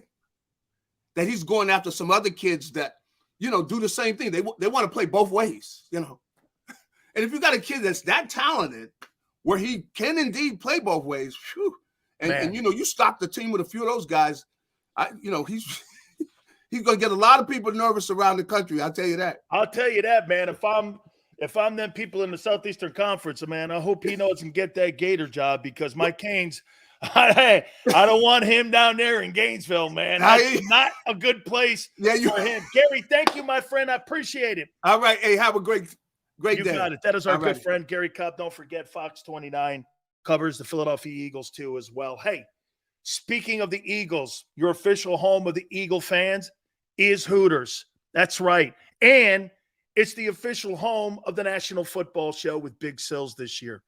We are so excited about our great relationship. Do me a favor, log on to northeasthooters.com to find one of the 7 locations nearest you. We're going to be doing so many great events at the King of Prussia one. You can go to my Twitter page. You can see the schedule when we're going to be in town. This is going to be off the charts here, man. By the way, also, if you don't want to go to the place, you want to order online, Hooters to Go. That's right, HootersToGo.com. Make it simple for you to get some of the best food possible. This is the 40th anniversary of Hooters, and we've been involved with them pretty much each and every single year. When Ed Drosky started the place in Clearwater, Florida, we were right there with them. I have actually one of the original stools that I'm going to give, stools that you sit on, that we're going to be giving Phil in the ownership of the Hooters and King of Prussia one. It was one of the original stools that they had at the location at Clearwater. I posted it a couple times. Hey, you can experience some of the great specials too. Buy 10 wings, get 10 boneless free. Wing Wednesdays, 1983. That's the year the place was founded. So 40th anniversary. Do me a favor, northeasthooters.com. Find one of the 7 locations nearest you. Don't forget, we're going to be at the King of Prussia Hooters all year long. And when you go into any one of the Hooters, you make sure you tell them Big Sill sent you.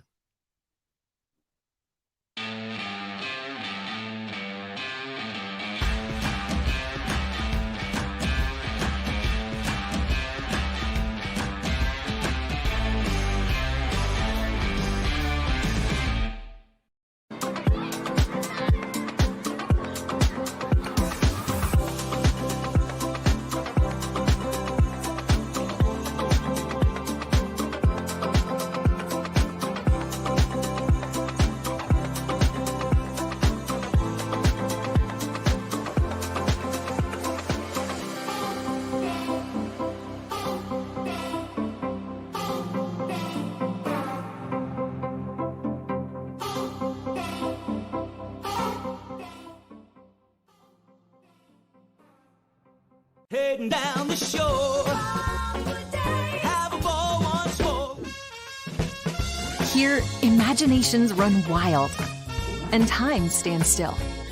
Because here, you can find the best of the Jersey Shore, all on one 5-mile island. So leave the old you behind and get lost in the woods. Wild, wild, wild wood days. Score and save in southeastern PA and Delaware with Colony Pools this football season, and let the experts close your pool with a custom Merlin safety cover in green for the birds. And if you join our Winter Watch team, we'll give you another 20% off, and Colony Pools will handle it all. Keep your tiles on your pool, not in your pool. Fly with Colony right now, Birds fans. Visit flywithcolony.com.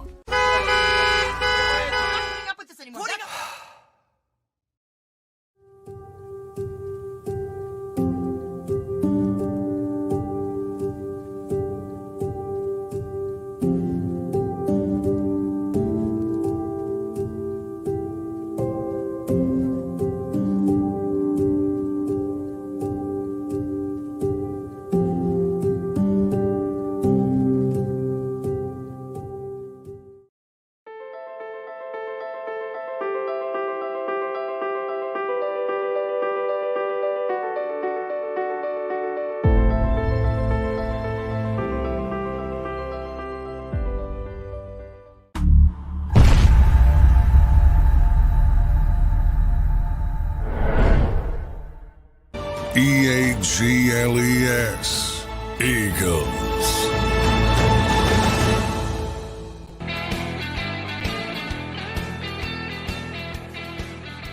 We're going to reset the power rankings here in a second, but I do want to throw this at you here before we get going here. You know, it's funny when you see the landscape of college football now and how, you know, I didn't know what to think. And by the way, my ballot, I have Florida State number 1. I got Florida State 1. I got Georgia 2. I got Bama 3. Will that change? Of course. But the most impressive ass kicking was FSU beating up LSU. Okay? You get high marks for who you play. You know, it's funny. And Eagle fans always are like this. Well, do you hold that same standard for everybody? You bet. If I've got a team that signs and plays, I don't care if it's the pro level or the college level. If you're playing tough opponents each and every single week, you're battle tested for when it really counts. Nobody likes front runners. How many times you get into a football game or you get into anything where a guy's had it easy and he's been on third base his entire life. When this guy's got around the bases, trips, falls, doesn't know where to run sometimes, has no way of getting home. He has no idea. And we see this all the time. That's why, I mean, I see people going, we won 14 games. You won 14 games and lost the most important one. You don't get extra credit for that. I asked you this question before. So Jeffrey Lurie's going into his 30th year owning the Eagles, won 1 Super Bowl. Over or underachieved? What would you think as an owner? Some of you have a different opinion. Look, I think he's a fine owner. But do you think that's that time that he's owned a team heading into the 30th year, over or underachieved with 1 Super Bowl? They've been a model of consistency. They've been the best team in the NFC East, even though the Giants have more Super Bowls since 2000. And I mean wins. Okay? I think it's how you define winning. I think it's how you define. Here we go.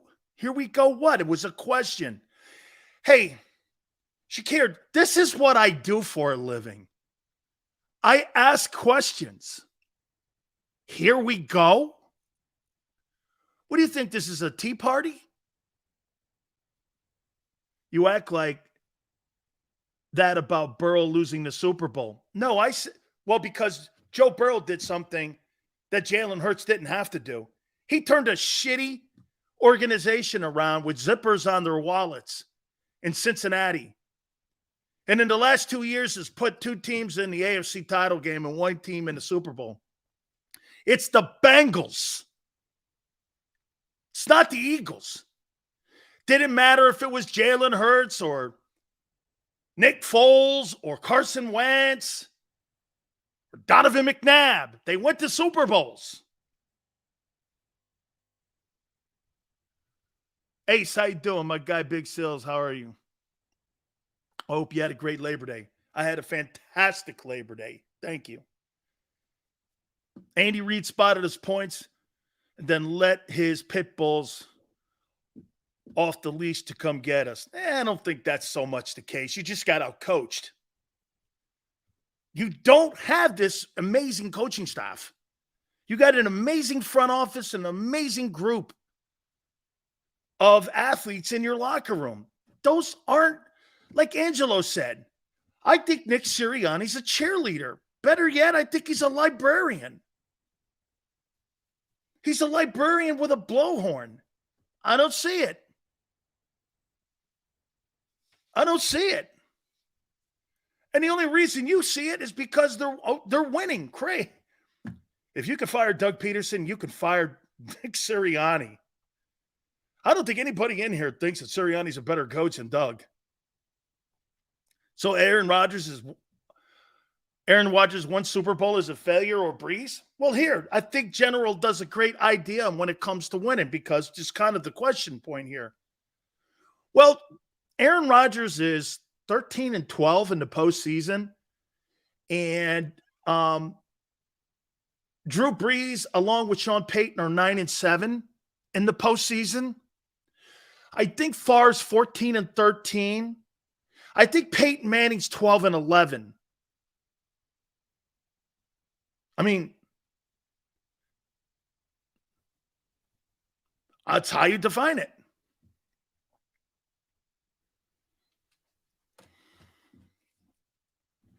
Right? All right. I saw a debate online the other day. Forte goes, Doug's post-Super Bowl year was trash. Yeah, because your general manager sabotaged the team. Are you going to try to tell me he didn't throw that last game? Okay, sure. We'll agree to disagree. Nate Sudfeld? We want to get a look. Why? You had Hurts on the bench. Why didn't you play him? We wanted to see Nate? Yeah, okay. Really? Who in their right mind believes that?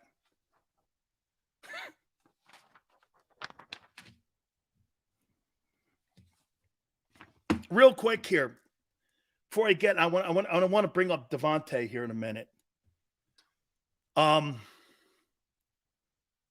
Nate Sudfeld, maniac. He's very good. I think he's still in the league, dude, so he's got to be doing something right. But then again, Chase Daniels made $41 million in the NFL, and I don't even know if he's taken 200 snaps.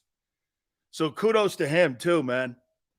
Hey, these Cowboy guys kill me. Do you agree the Eagles should have surpassed the division with Super Bowls or even tied Dallas since 99 with Reed and Peterson's success?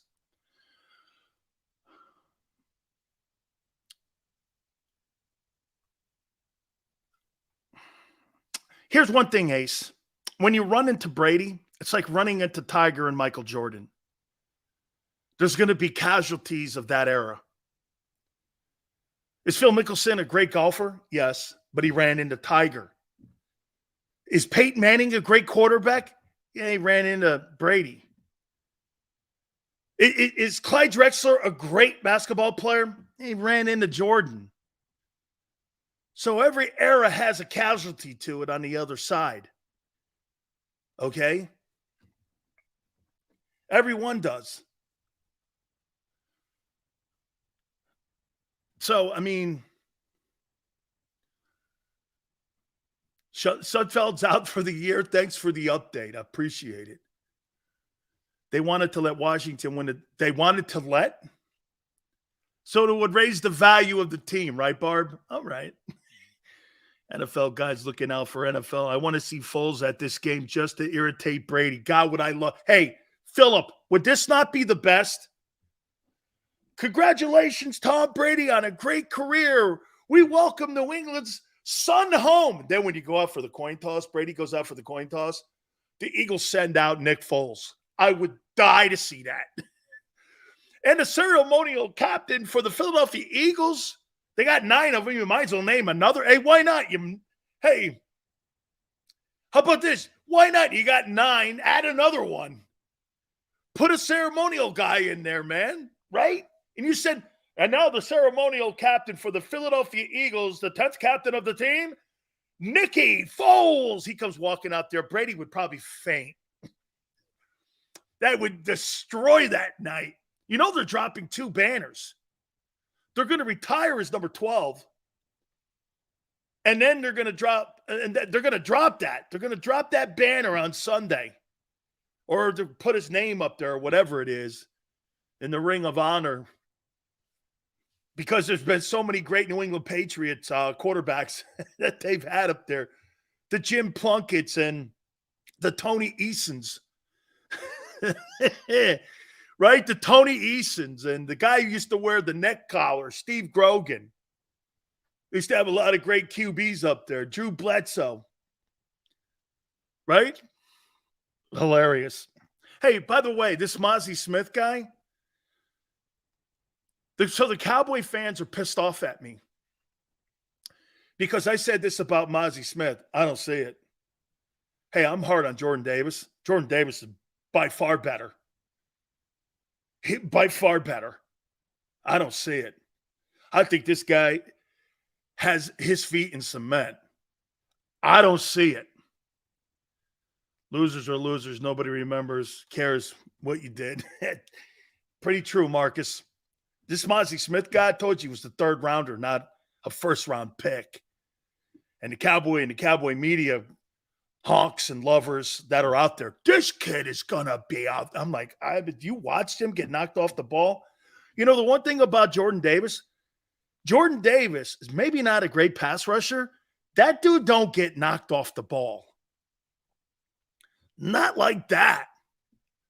That guy gets slipped and hooked. Jordan Davis does not. Like, if they came to me and go, who do you think is a better player, Jordan Davis? And I'm going by Jordan Davis's rookie year. Jordan Davis is by far a better ball player. Like, Mozzie Smith can't pass rush. Okay, Jordan really can't either. But he don't get killed like that. He does not get killed like that. I put on a game film of him, and Baldinger sent it over to me. And I kept telling Brian, that's terrible. Look at him. He takes false steps. The guy slips and hooks him. I don't see it. I mean, I don't. Jordan Davis is by far a better ball player. Like, Mozzie Smith's going to have to show me more. Maybe they got him in a different technique or something, but man, like, his feet are slow and he takes false steps and he's blocked. In that league, you can't take false steps against. Jason Kelsey will kill that guy. I mean, it'll be a day off for him. I don't see it. I mean, hey, I'm hard on Jordan, but he's got some hope to be a good ball player like a Vince Wilfork. And like a guy like that, Vita Vea kind of guy. Those guys are great players. That guy, I don't know. We shall see. Hour number 3, I'm going to reset my power rankings here. Some NFL news too, by the way, as we get ready for week 1. We're going to take a look at that and what to expect in the opening week here too. So we're going to look at that. We're going to reset. Power Hour's coming up. Please hit the like button. Keep it here on the National Football Show.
Go passionately. Go fearlessly. Go confidently. Go Birds! Go confidently towards your goals with First Trust, Philly's hometown bank for nearly 90 years and the official bank of the Philadelphia Eagles. We're focused on getting you over the goal line. So go with conviction, go with trust, Go Birds! and go forward with us by your side. First Trust Bank, the official bank of Philadelphia dreams. Oh, and go Birds.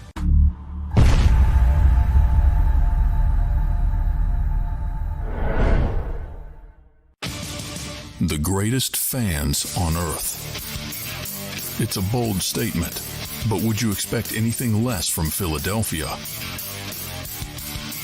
58 years of heartache creates a toughness, a grit, a resolve not found in most. Sure, our prayers were answered, but now that we've had a taste, we're looking for more. Pondley Hockey, official partner of the Philadelphia Eagles. All right, did you know I was the mommy slam dunk champion? Really? Yes, really don't sound so surprised. Let's see it. Oh, you're ready. All right, here we go. Let's hear the crowd. So go to right, I go to left, fake a mom. Mama, go up, mama! She did it. Again? You can't avoid gravity, but United Healthcare can help you avoid financial surprises by helping you compare costs and doctor quality ratings. United Healthcare. Uh-huh. EAGLES. Eagles.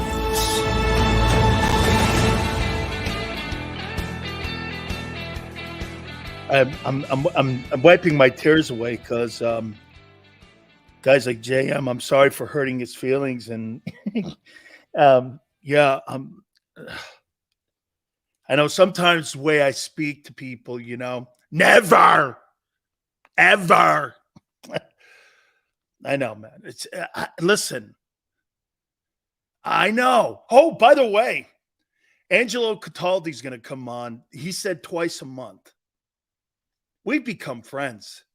And Angelo watches the show. Thank you, brother. I love the guy, man. And we've become friends. He goes, how are you not talking radio? I go, the same reason you're not. He goes, touche. You can't be Angelo anymore. He's not on the radio because they kicked him off. They don't want him on the radio because he can't do his show anymore. Don't you get it? This platform now is made for me. You think I want to sit in some principal's office all day long talking about what I said about some bullshit thing over here or there? No, thank you. Hey, did you really mean that about, this guy or that? Get away from me. What do you know? Have you ever pulled a rating point in your life? Ugh. Yeah, so I got to wipe my eyes off sometimes there. There's Quan now, man. There's my boy Quan. He gives it the big sales, boy. Dan, you haven't faced radio, but otherwise good. Thank you, Niner. Thank you. I was on in your market too, kid. Don't worry about it. Okay? I was on. Yeah, no. Angelo's like, how did you never have a morning show in Philly is beyond me. I'm like, yeah, I know. It's one of the greatest compliments I've ever gotten from one of the kings of radio. But we all know why. Because guys like JM, they would be, get Xander! Xander! I go, do you know how many emails these guys at JAKIB's get about me a day? That means they know I'm doing it right. Anyway, speaking of crying, so Kyler Murray now is like the new official captain of the Arizona Cardinals because Jonathan Gannon says so. Hey, tough guy. Oh, did you see that video that tough guy put out? Tough guy Gannon. Did you get off the bus? How come when I listen to Deion Sanders talk to his college kids, I'm more motivated than when I watch that bullshit video that Jonathan Gannon put out? Did you get off the bus? Did you get off the bus? You ready to go to work? You ready? Who is this guy? Hey, that guy is so not believable. Look at the difference between Deion Sanders and Jonathan Gannon. Who are you going to believe and trust? Who are you going to trust? That is the greatest differences right there in coaching. Deion took 85 new faces at Colorado, and someone goes, I see you guys putting it in there going like this. It's 1 week. It's 1 week, you're right, against the defending national runner-up champs. They finished number 2 in the country. Colorado won 1 game last year. He fired everybody. And you put up a performance like that with 6 penalties. That's belief. Jonathan Gannon versus Deion Sanders. Boy, Deion's going to be one of the hottest coaches on the planet. Okay? Gannon isn't even Sicilian. Hey, Quan, he must be Napolitan. So we're kind of paisans. Shedeur Sanders, Heisman, fly. Here's my vote now. And again, it's a race. We're it's going to go weekly, obviously. Caleb Williams 1. Jordan Travis, Florida State. I thought he was spectacular. 2. Michael Penix from Washington 3. Travis Hunter, Colorado 4. And Shedeur Sanders from Colorado 5. The kid from Penn State's probably going to be in the conversation. The kid from DJ from Oregon State is going to be in the top 10. The kid at Duke last night was good. Okay. The kid from Duke was spectacular last night. And one thing before we move on and reset here. Do you know why Dabo Swinney's starting to lose it? By the way, Dabo's been on the program numerous times. You know why? He doesn't want to pay athletes. He's the biggest proponent against it. And he doesn't believe in the transfer portal. Well, if you don't believe in the transfer portal and you don't believe in paying your kids, that's why kids aren't going to Clemson anymore. You see cracks in the fabric and in the building now. And there it is. I'm not going to Clemson. 3 years ago, I would go to Clemson. College football, the landscape has changed. If you're not in that room, you hear Jim Harbaugh going out publicly going like this. I think the kids should be part of the television packages now that we have. And they should be getting a percentage of TV deals. You're going to get kids that go play at Michigan now that would go to Clemson to go now to Michigan. Okay? Kids want to get paid and they want exposure. I can't wait to see the TV ratings for that Colorado TCU game. I can't wait to see that and what that's going to be. Now, I want to reset this topic that we threw out and we started the show. Then I'm going to get to the power rankings here in a second here. Do me a favor, guys. Please don't buy into anything coming out of New England. It's fake news. Now, I get that the right tackle is on IR. Sure, that's believable. But don't believe anything coming out of New England. They are going to do everything they possibly can all the way until Sunday to make you think that they have no talent, they have no chance of winning, they have nothing. That's how that guy works. You can't believe it. I mean, he runs his football team in his IR. Wait till you see the injury report on Thursday. It'll be the most confusing thing you've ever seen. I wouldn't believe a word out of his mouth. Hey, by the way, would you? Would you believe that? I wouldn't believe anything out of Bill Belichick's face. That's right, Brian. Typical Bill. Yeah, we're not good enough. We got our old lines just banged up. And yeah, you're like, yeah, okay, guy, don't worry about it. Well, then we're gonna play our ass off against you. I'm worried about me. I don't want to hear about you and having not this or that. This is NFL football. This is NFL ball, man. Okay. Bill signed Jalen Reagor for a reason, to get in your head.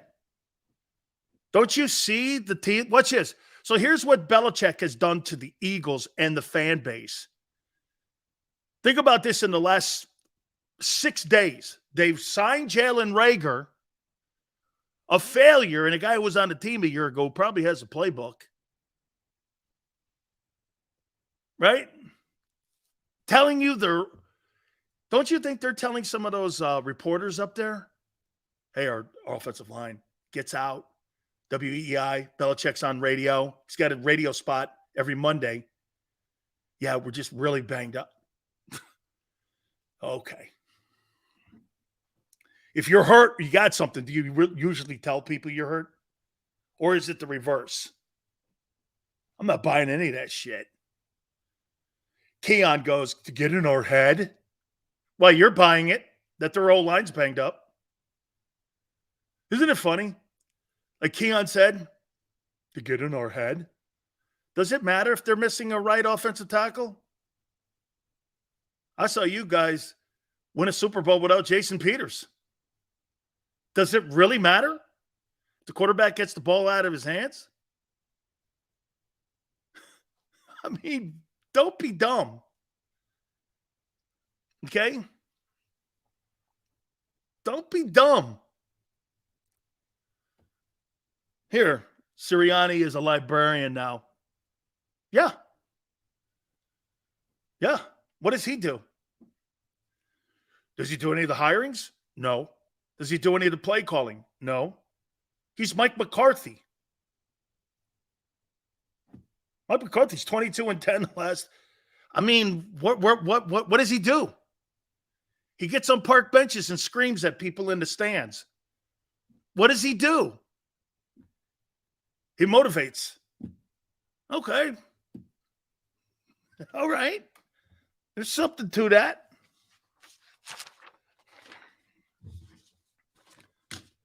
But Bear, wait a minute. You think he's a better coach than Doug Peterson?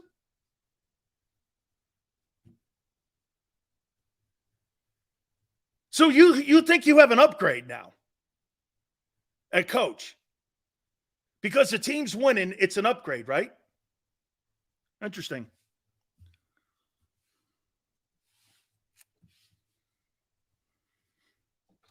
You got an upgrade. Well, look at all the wins we have. He's a better coach. Oh, okay. We have an upgrade at DC. Just as somebody I trust. Hey, Mr. Miller, I believe Sean Desai. I don't believe Jonathan Gannon. That's all I need. You're right. I didn't know what the upgrade would be on defensive coordinator, but at least I trust the guy. There's not a thing I trust about that phony ass, ungenuine dude in Arizona. I don't get it. I just don't get it. Okay? I love Doug, but I will not compare the two. Oh, okay.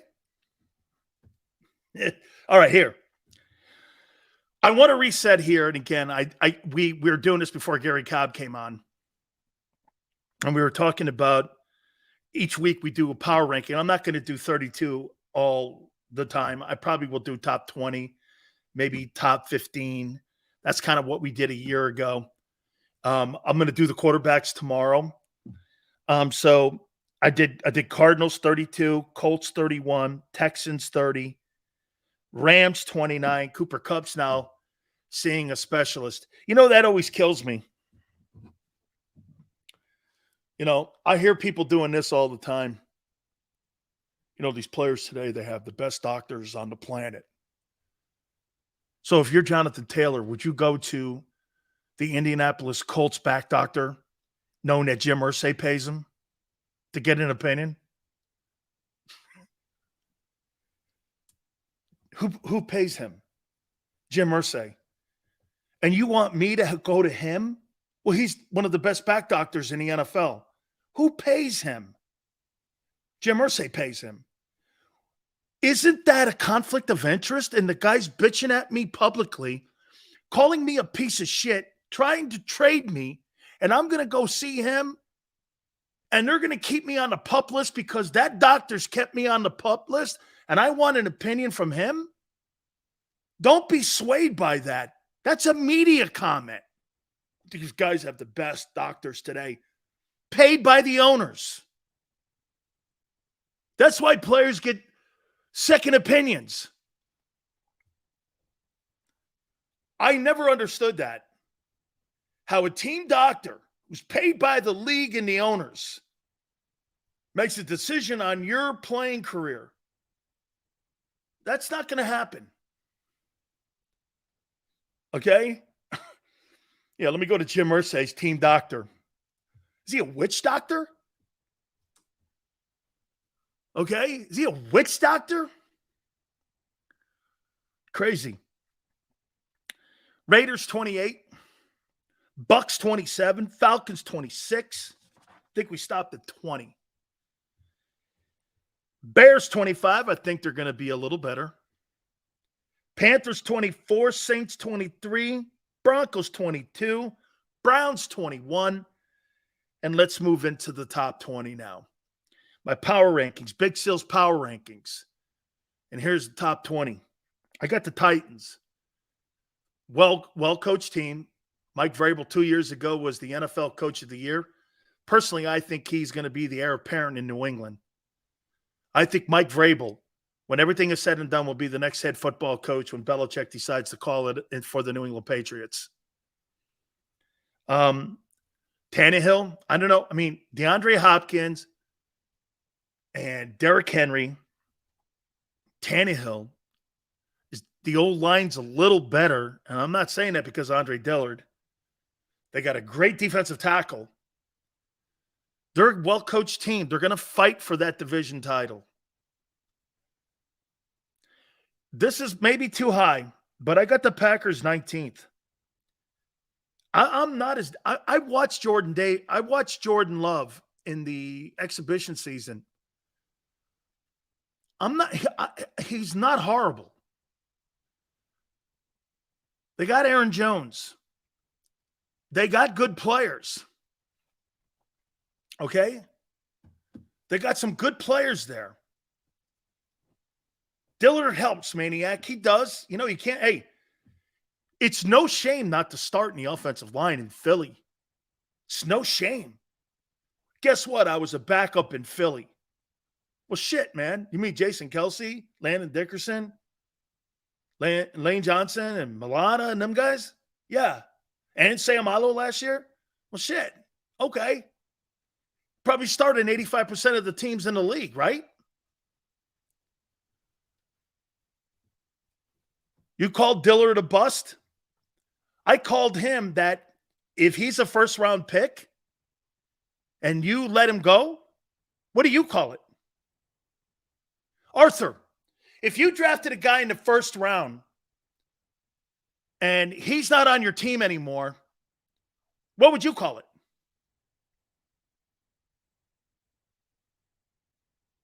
What would you call it? What would you call a first-round player who's not on your team? Steen's a third or fourth. Juergens is a 2. What would you call Dillard? You couldn't afford him? He won't answer the question. A first-round pick, not on your team. You couldn't afford a guy who was a backup in Philly. Got it. Okay. Packers are going to be decent. Cap casualty? What is Derek Barnett doing on your team then? You see, you can't keep cutting or trading first-round picks because it does look silly. Rager, out. If you cut Barnett, who's pathetic, what's he doing on the team? Honestly. He took a pay cut so he could get traded. All right. What's he done? Oh, he had a play in the Super Bowl. One play in the Super Bowl keeps him on the team because the rest of his career has been underwhelming. Stop doing that. Stop. Why do people make excuses for people like that? Hey, this is no indictment on the character of a man. I'm not talking about that. I'm talking about football here. It's not personal. If you're a first-round pick, you have to be a starter. Barnett is solid. First-round picks are supposed to be starters, not solid. You get solid in the third round. Wow. I can't believe how people make excuses up. All right, let's move on because I'm not going to go ring around the idiot. I got the Commanders at 18. It's all going to come down to Sam Howell. I actually like this team. I think their O-line's improved.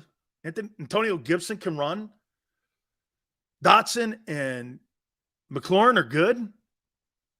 The defense is good. The linebacking, the corners, the safety, they're a good team, man. 8-1 a year ago. I had to look it up just to be sure. They had a 500 record. I got the Patriots at 17. If the Patriots were in the NFC, they'd be one of the top 5 teams in the NFC. But they're in the AFC East. I got the Vikings at 16. There's a football team. Look, I think Brian Flores being added to the defensive coordinator side, they have to win a game. I mean, they totally have to win a game that matters. Okay?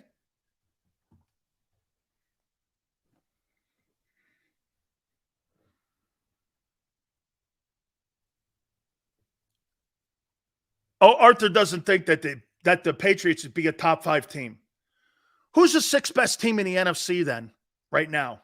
Let's see. Well, I'm going to get through the list. Seriously, you think there's a ton of great teams in the NFC? There's like 4.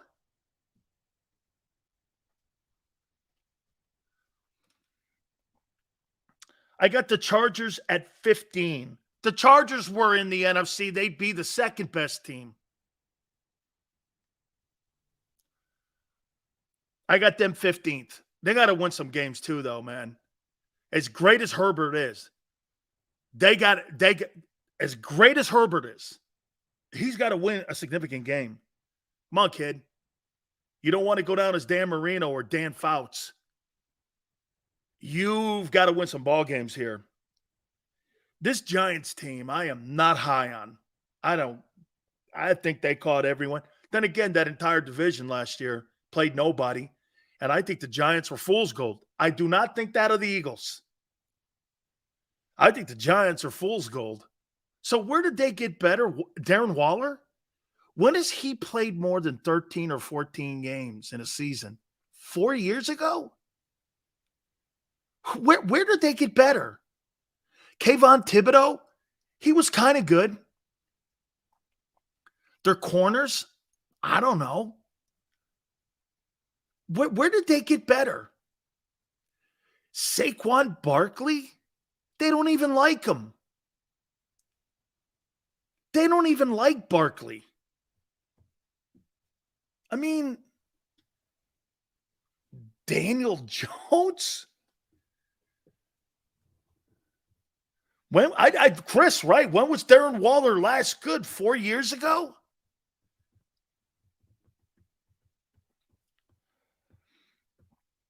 I think the Steelers could be sneaky. Actually, Xander liked this kid, Kenny Pickett. He's looked pretty good, man. He has. They might do something. I don't know what. I don't think Super Bowl contender. But they may do something, man. They got a good defense. They keep people healthy. I'll tell you what, man, that kid George Pickens, and I don't know what is in the water in Pittsburgh, but I'll say this to you. I've never seen an organization find wide receivers no matter what the round is. That damn team finds wide receivers every year, man. That kid Pickens is a good-looking football player, man. He's good. He was good coming out of Georgia. I mean, he's a good-looking football player. Number 12, I got the Ravens. All right, so this newfangled offense is supposed to do what? Less running? Why would I take 1,100-yard rusher away with Lamar? Odell Beckham? When's the last time he was good? When's the last time Odell Beckham was good for a season? 4 years ago? I mean, when's the last time he played more than 10 games? I don't get it. I got the Lions at 11. Here's another team. And you got to win. I'll tell you what, I got them, and I'm going to bury the lead here. I got them winning against Kansas City at Arrowhead. I do. I think they're going to upset them. And I'm taking the points. Okay? But I think they're going to beat them. You think the Lions are too low? Here we go, top 10. Big Sales Power Rankings. I got the Cowboys at 10. I mean, they upgraded with Gilmore. By the way, I'm going to make a prediction to you. Stephon Gilmore will have a better season than Darius Slay. He's a better player.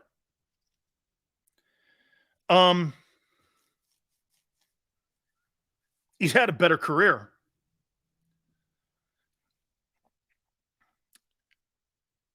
I think Brandon Cooks is a good player. I do not believe that CeeDee Lamb is what they think he is. Devontae's better. Okay? Hey, All Eagle, you think actually that Darius Slay's a better football player than Stephon Gilmore? Really? Ask anybody in the league. He's not. He's not. And he hasn't had a better career. 3 years ago, this guy was a defensive player of the year. What's Slay done? Pro Bowl? Great. This guy was the defensive player of the year. Right now, not what I saw at the end of the season last year. I didn't think Darius Slay was very good. I thought he was good until week 8. After that, I didn't think he was very good. I thought Bradbury was better, more consistent, knew how to play the defense. Nobody in their right mind thought Darius Slay played well at the end of the season, especially in the Super Bowl. Nobody.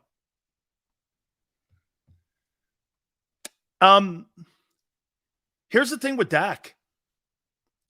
Jerry Jones gets in the way. Jerry Jones gets in the way of Dak Prescott. He got in the way with Tony Romo, and he's gotten in the way of every single coach except Jimmy Johnson. He's the reason they don't win. Okay? He's the reason. He's the reason they don't win. Okay? Well, Quan, Gilmore's cooked. If Gilmore's cooked, Slay's fried.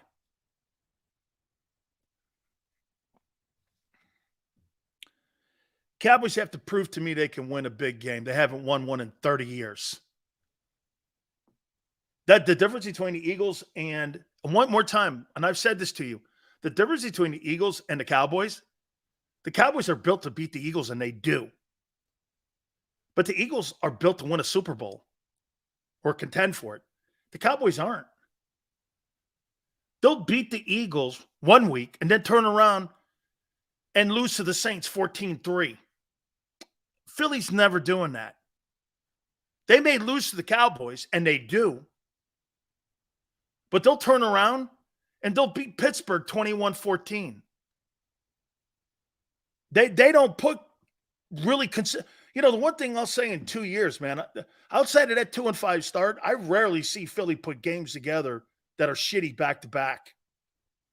Okay? However, like I agree with Philly Godfather, if the Cowboys get into the NFC title game, they'll beat them until proven otherwise. He's 8-3 versus the Eagles. He owns the NFC. Do you know he's won 10 consecutive ball games versus the Giants? Even Daniel Jones has a win against Jalen. I mean, and by the way, Sue, it's not old boy. He's 8-3. And get this, if he just splits this year, he's 9-4 in a career versus Philadelphia. There's no way to slice it up where you say, hey, we beat the Cowboys. You don't. Not under the Prescott era. You do not. It's a tough thing to swallow, I get. But you do not beat him. Stop lying. Stop lying. I get the playoff conversation. It's not what I'm talking about. Stay focused. I said between the two teams, he beats you. For one, I'm enjoying the Prescott era. Hey, I'm sure he's enjoying the Prescott Eagle era too. Okay? I'm sure he's enjoying it too. See, one more time, that's not an opinion. What I just said to you. That's not an opinion. That's what the players have performed. You know, like I told you before about Carson Wentz. The Carson Wentz era was a great era. It just ended shitty. There was so much winning, records that were set, and a Super Bowl. Let me ask you this. If Jalen Hurts in 5 years did what Wentz did, would you be okay with it?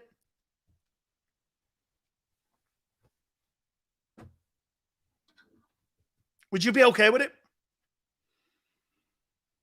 You do not win the Super Bowl in 17 without him. You're not going to get home field advantage. He was limited too when he got hurt, wasn't he? Something like that? Finished second in the MVP. In that time frame too, didn't he have a single season where he threw for $4,000? Only quarterback in history, 33 touchdowns, holds that record too. I don't know.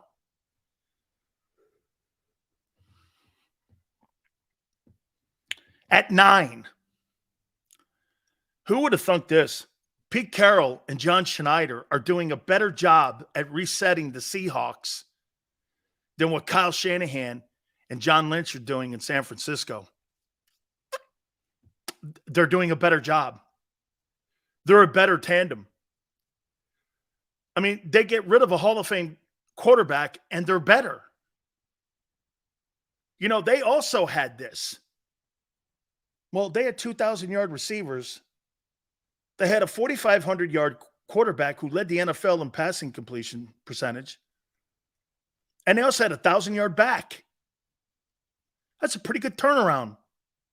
When people were going to call the Seahawks, including yours truly, one of the worst teams in the league last year. That's quite a turnaround. It's quite a turnaround. Seattle addressed defensive needs. Good, man. Personally, they're my surprise team in the West. I think they're going to, I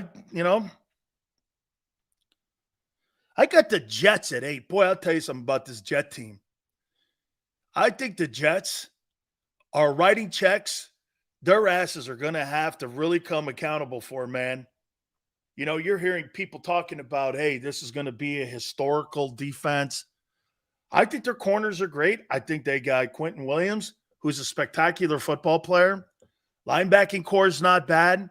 It's a good football team. I think they could actually be better on defense than offense. But the Jets haven't been to the playoffs in 12 years. Come on now. Come on now. You got to win some ball games here, son. I mean, you got to win some ball games here. I got the Dolphins at 7. I think their O-line's good. I'd like to see them pick up in the run game more. Their wide receivers are spectacular. And I'll say this to you about Tua. One thing that I think he is better than Jalen at, he's more accurate. He's more accurate. But he's just got to stay healthy. I mean, he's a hit away from retirement. Okay? He's just a hit away. I mean, do you really want to put – I could see Kyler Murray down there next year if this kid gets hurt. He's got to prove he can play. Tua's always been more accurate. It's always been the fact of staying healthy.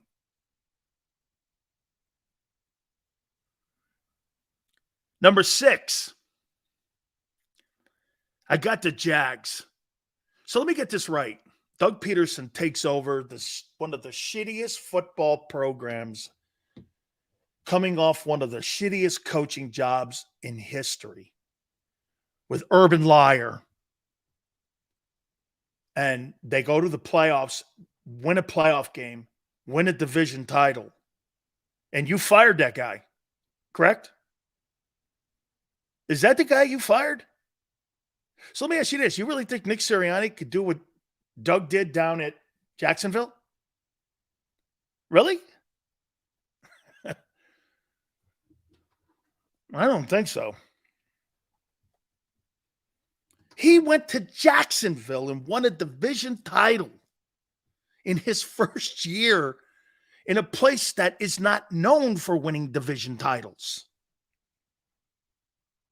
Turned Trevor Lawrence's career back around again. Won a playoff game.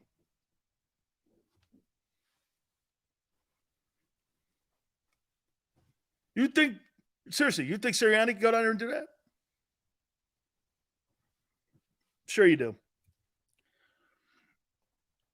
Now we're getting into the top 5 here.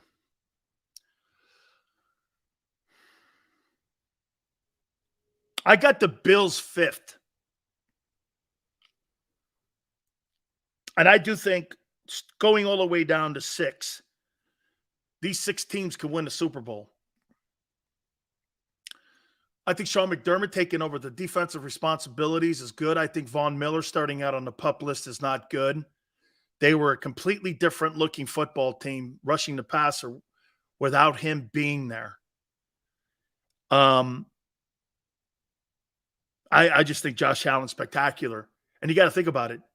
He doesn't have the weapons that Jalen has. This guy went 13-3 last year in the AFC and beat guys like Mahomes and Burrow. I mean, he's beaten them.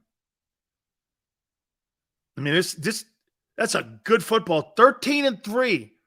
Well, I think the Bills struggled a bit last year. You know, they weren't as good. 13-3 struggling?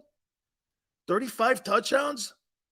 He struggled to a 13 boy, he limped his way all the way to a 13-3 with only one wide receiver in the offense, and Stephon Diggs. There's only one dude in that offense. There's no running game. He's the running game. Luffy, slander comparing him to Doug? Is it? Is that really slander? He calls it slander. I call it facts.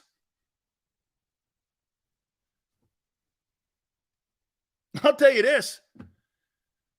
I have a different opinion of Andy Reid in Kansas City. and with his job in Kansas City than I did with him in Philadelphia. I thought he was the shittiest 2-minute warning guy. I thought he was horrible at clock management going into halves and at the end of games. I didn't think he was very good at it. I watched him in this Super Bowl with Mahomes. That fourth quarter was one of the greatest coaching jobs I've ever seen. That was a spectacular coaching job. Time management was excellent. Play calling was over the top great. Over the top great. Number 4, I had the Bengals. Burrow had a good week. I think he's starting week 1. They'll need it. Joe Mixon, T. Higgins, Jamar Chase. It's quite an offense. And they're underrated on defense. They got some pretty good edge rushers. Here's your top 3 teams. Number 3, I got the 49ers here. The reason that the 49ers are 3rd with a really, really good roster, I don't buy Brock Purdy. I'm not going to sit here and talk about Jalen Hurts only having one really good year and then turn around and say Brock Purdy's a great player having started 7 games. That's, I mean, you can't go there.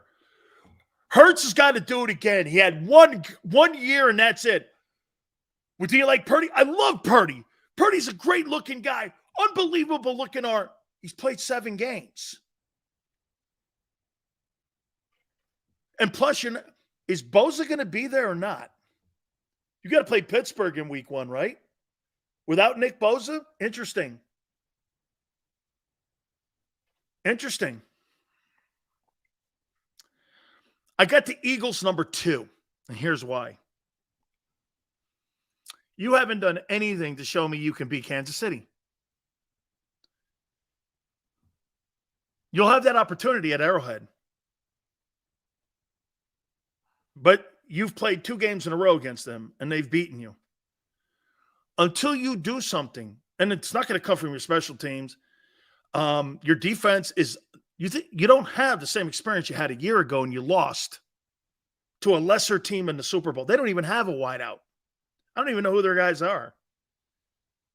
I have no idea who their wideouts are. None. They got Travis Kelce and nobody else. And some dude named Pacheco in the backfield. Okay? And you had 22 starters from game 1 in that game, and they still beat you. So Chiefs 1, Eagles 2. Could be a repeat. Back in the Super Bowl again. All right, let me take a timeout. Please hit the like button. Keep it here on the National Football Show.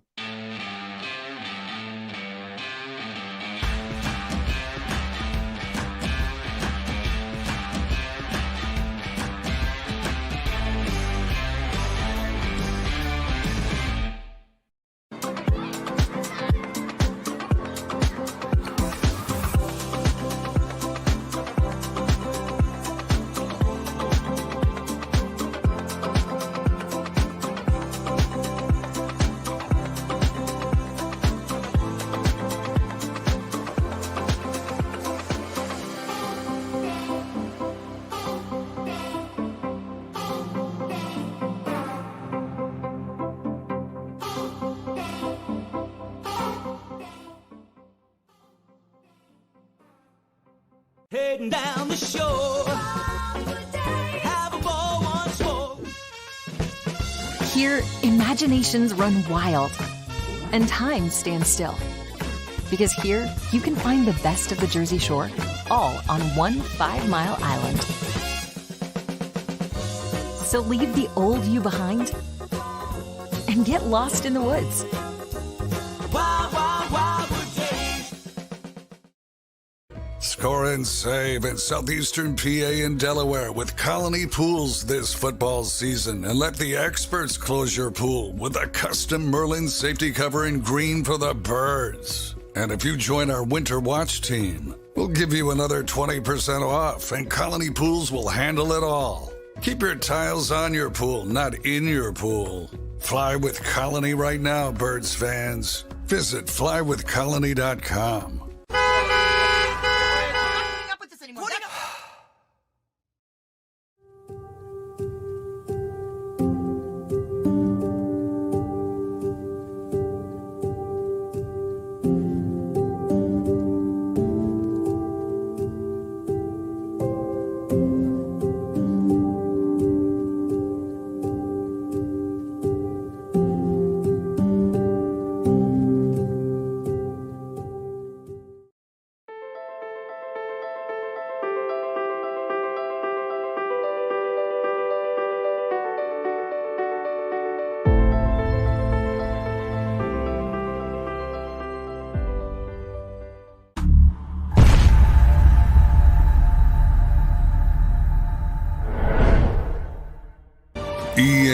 EAGLES, Eagles.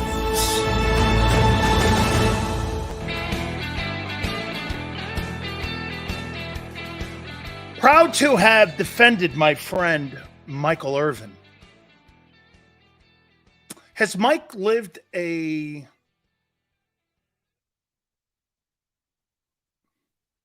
smooth life? No. I've known that guy 40 years. Is it? Can it be that long? What's 1985? What is that? 32? I met him when I was 18 years old. And I've known him all these years. He's called me when things were down. And I've had some direct conversations with him. The NFL Network did everything in their power for whatever reason to blackball the guy. And I can't believe Skip Bayless and Fox gave him an opportunity on Undisputed. Good for him. And he's going to try to come on the program. And he knows that I'll always support him. Always. Okay? Always. So, I mean, I'm happy. But so the NFL Network, they don't have the backbone to say he's been fired. I don't know why. And he doesn't have the backbone.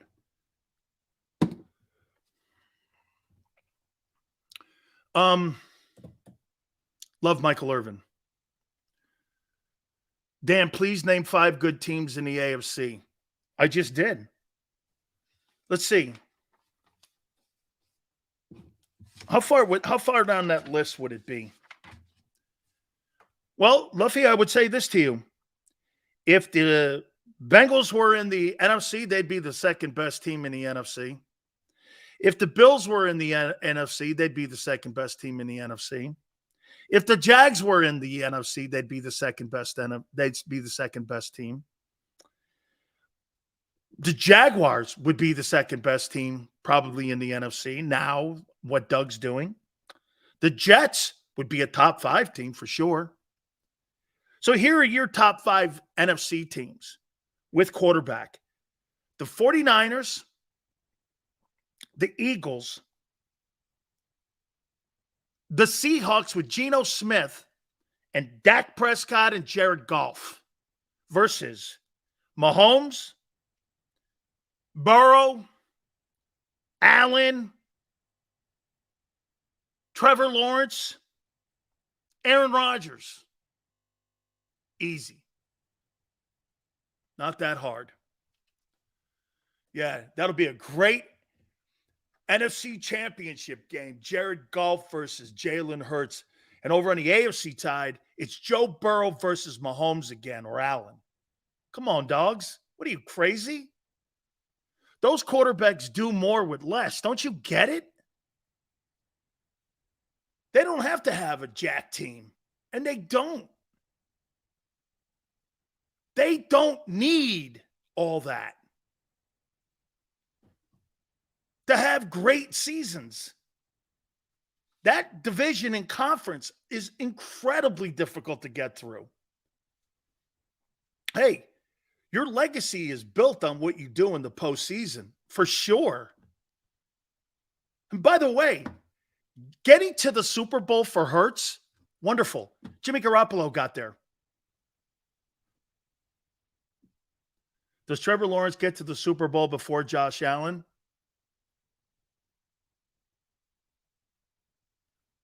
He's got a better coach. He's got a better coach. It's a great question. Does Trevor Lawrence get to a Super Bowl before Josh Allen? He's got more tools. NTN, Calvin Ridley now down there. Defense is coming along. I still think the Jags have to do a little bit more in the O-line. Allen's got that other kid on the other side. What is it, Davis? And then Diggs and nothing. And I get the kid Kincaid. Didn't they get a tight end in the draft? We'll see how he plays. I don't know. Right? But I mean,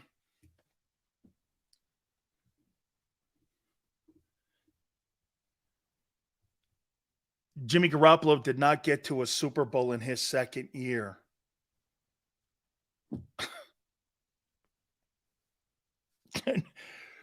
It's Jimmy Garoppolo, who's actually got a win against Jalen. And Eagles. Chuck another guy up. I forgot about that. Classic win late in the game. Dalton Kincaid. Yeah, didn't they just draft him? Was that the Utah kid? Right? Isn't that the Utah kid they got, right? The tight end? The AFC is easy if you have a defense. Our DC was looking for jobs instead of scheming up. Oh, okay.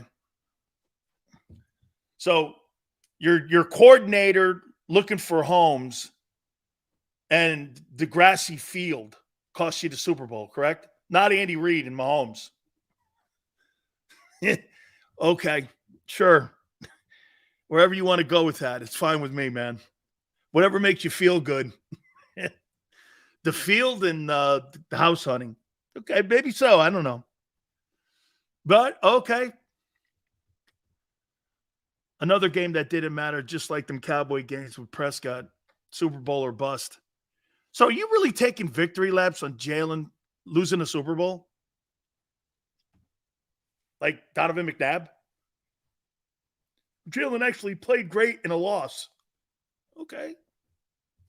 I guess it's how you look at shit. Jimmy G trashing Kyle. I saw that. You just got to get the hell out of there. I did see that. That was pretty classic shit. He goes, Trey Lance has got a great opportunity at doing something, but he's just got to get out of there. I did see that, man. I don't think Jimmy G's not a shit talker. That's as much shit talking as you're probably going to see from Jimmy Garoppolo. Jared Goff played great in a loss too. That's right, Jared Goff. I forgot that dude. I forgot about him. Jared Goff, Jimmy G. They got the Super Bowls. Yeah, I get it. I got it. It's all good. Second year, everyone counted Hurts out. Absolutely. Yeah, including you. Now everyone loves the Hurts pick. This guy's the greatest. And then when he was picked in the second round years ago, what the hell is he doing? Are you crazy? Now it's a gold mine. I get it. Hey, don't forget, we're going to be doing some giveaways with Hooters this week, too. Please be prepared for that. We're probably going to do that around Thursday or Friday. So we look forward to that, and we look forward to you. By the way, I think Jimmy Johnson's coming on tomorrow. Had to get through the hurricane down there. Then I believe Jimmy's coming on with us tomorrow. We appreciate everybody. Please hit the like button. 3 to 6 tomorrow. Xander, thank you very much. Big Joey, thank you. And we'll see you on the flip side.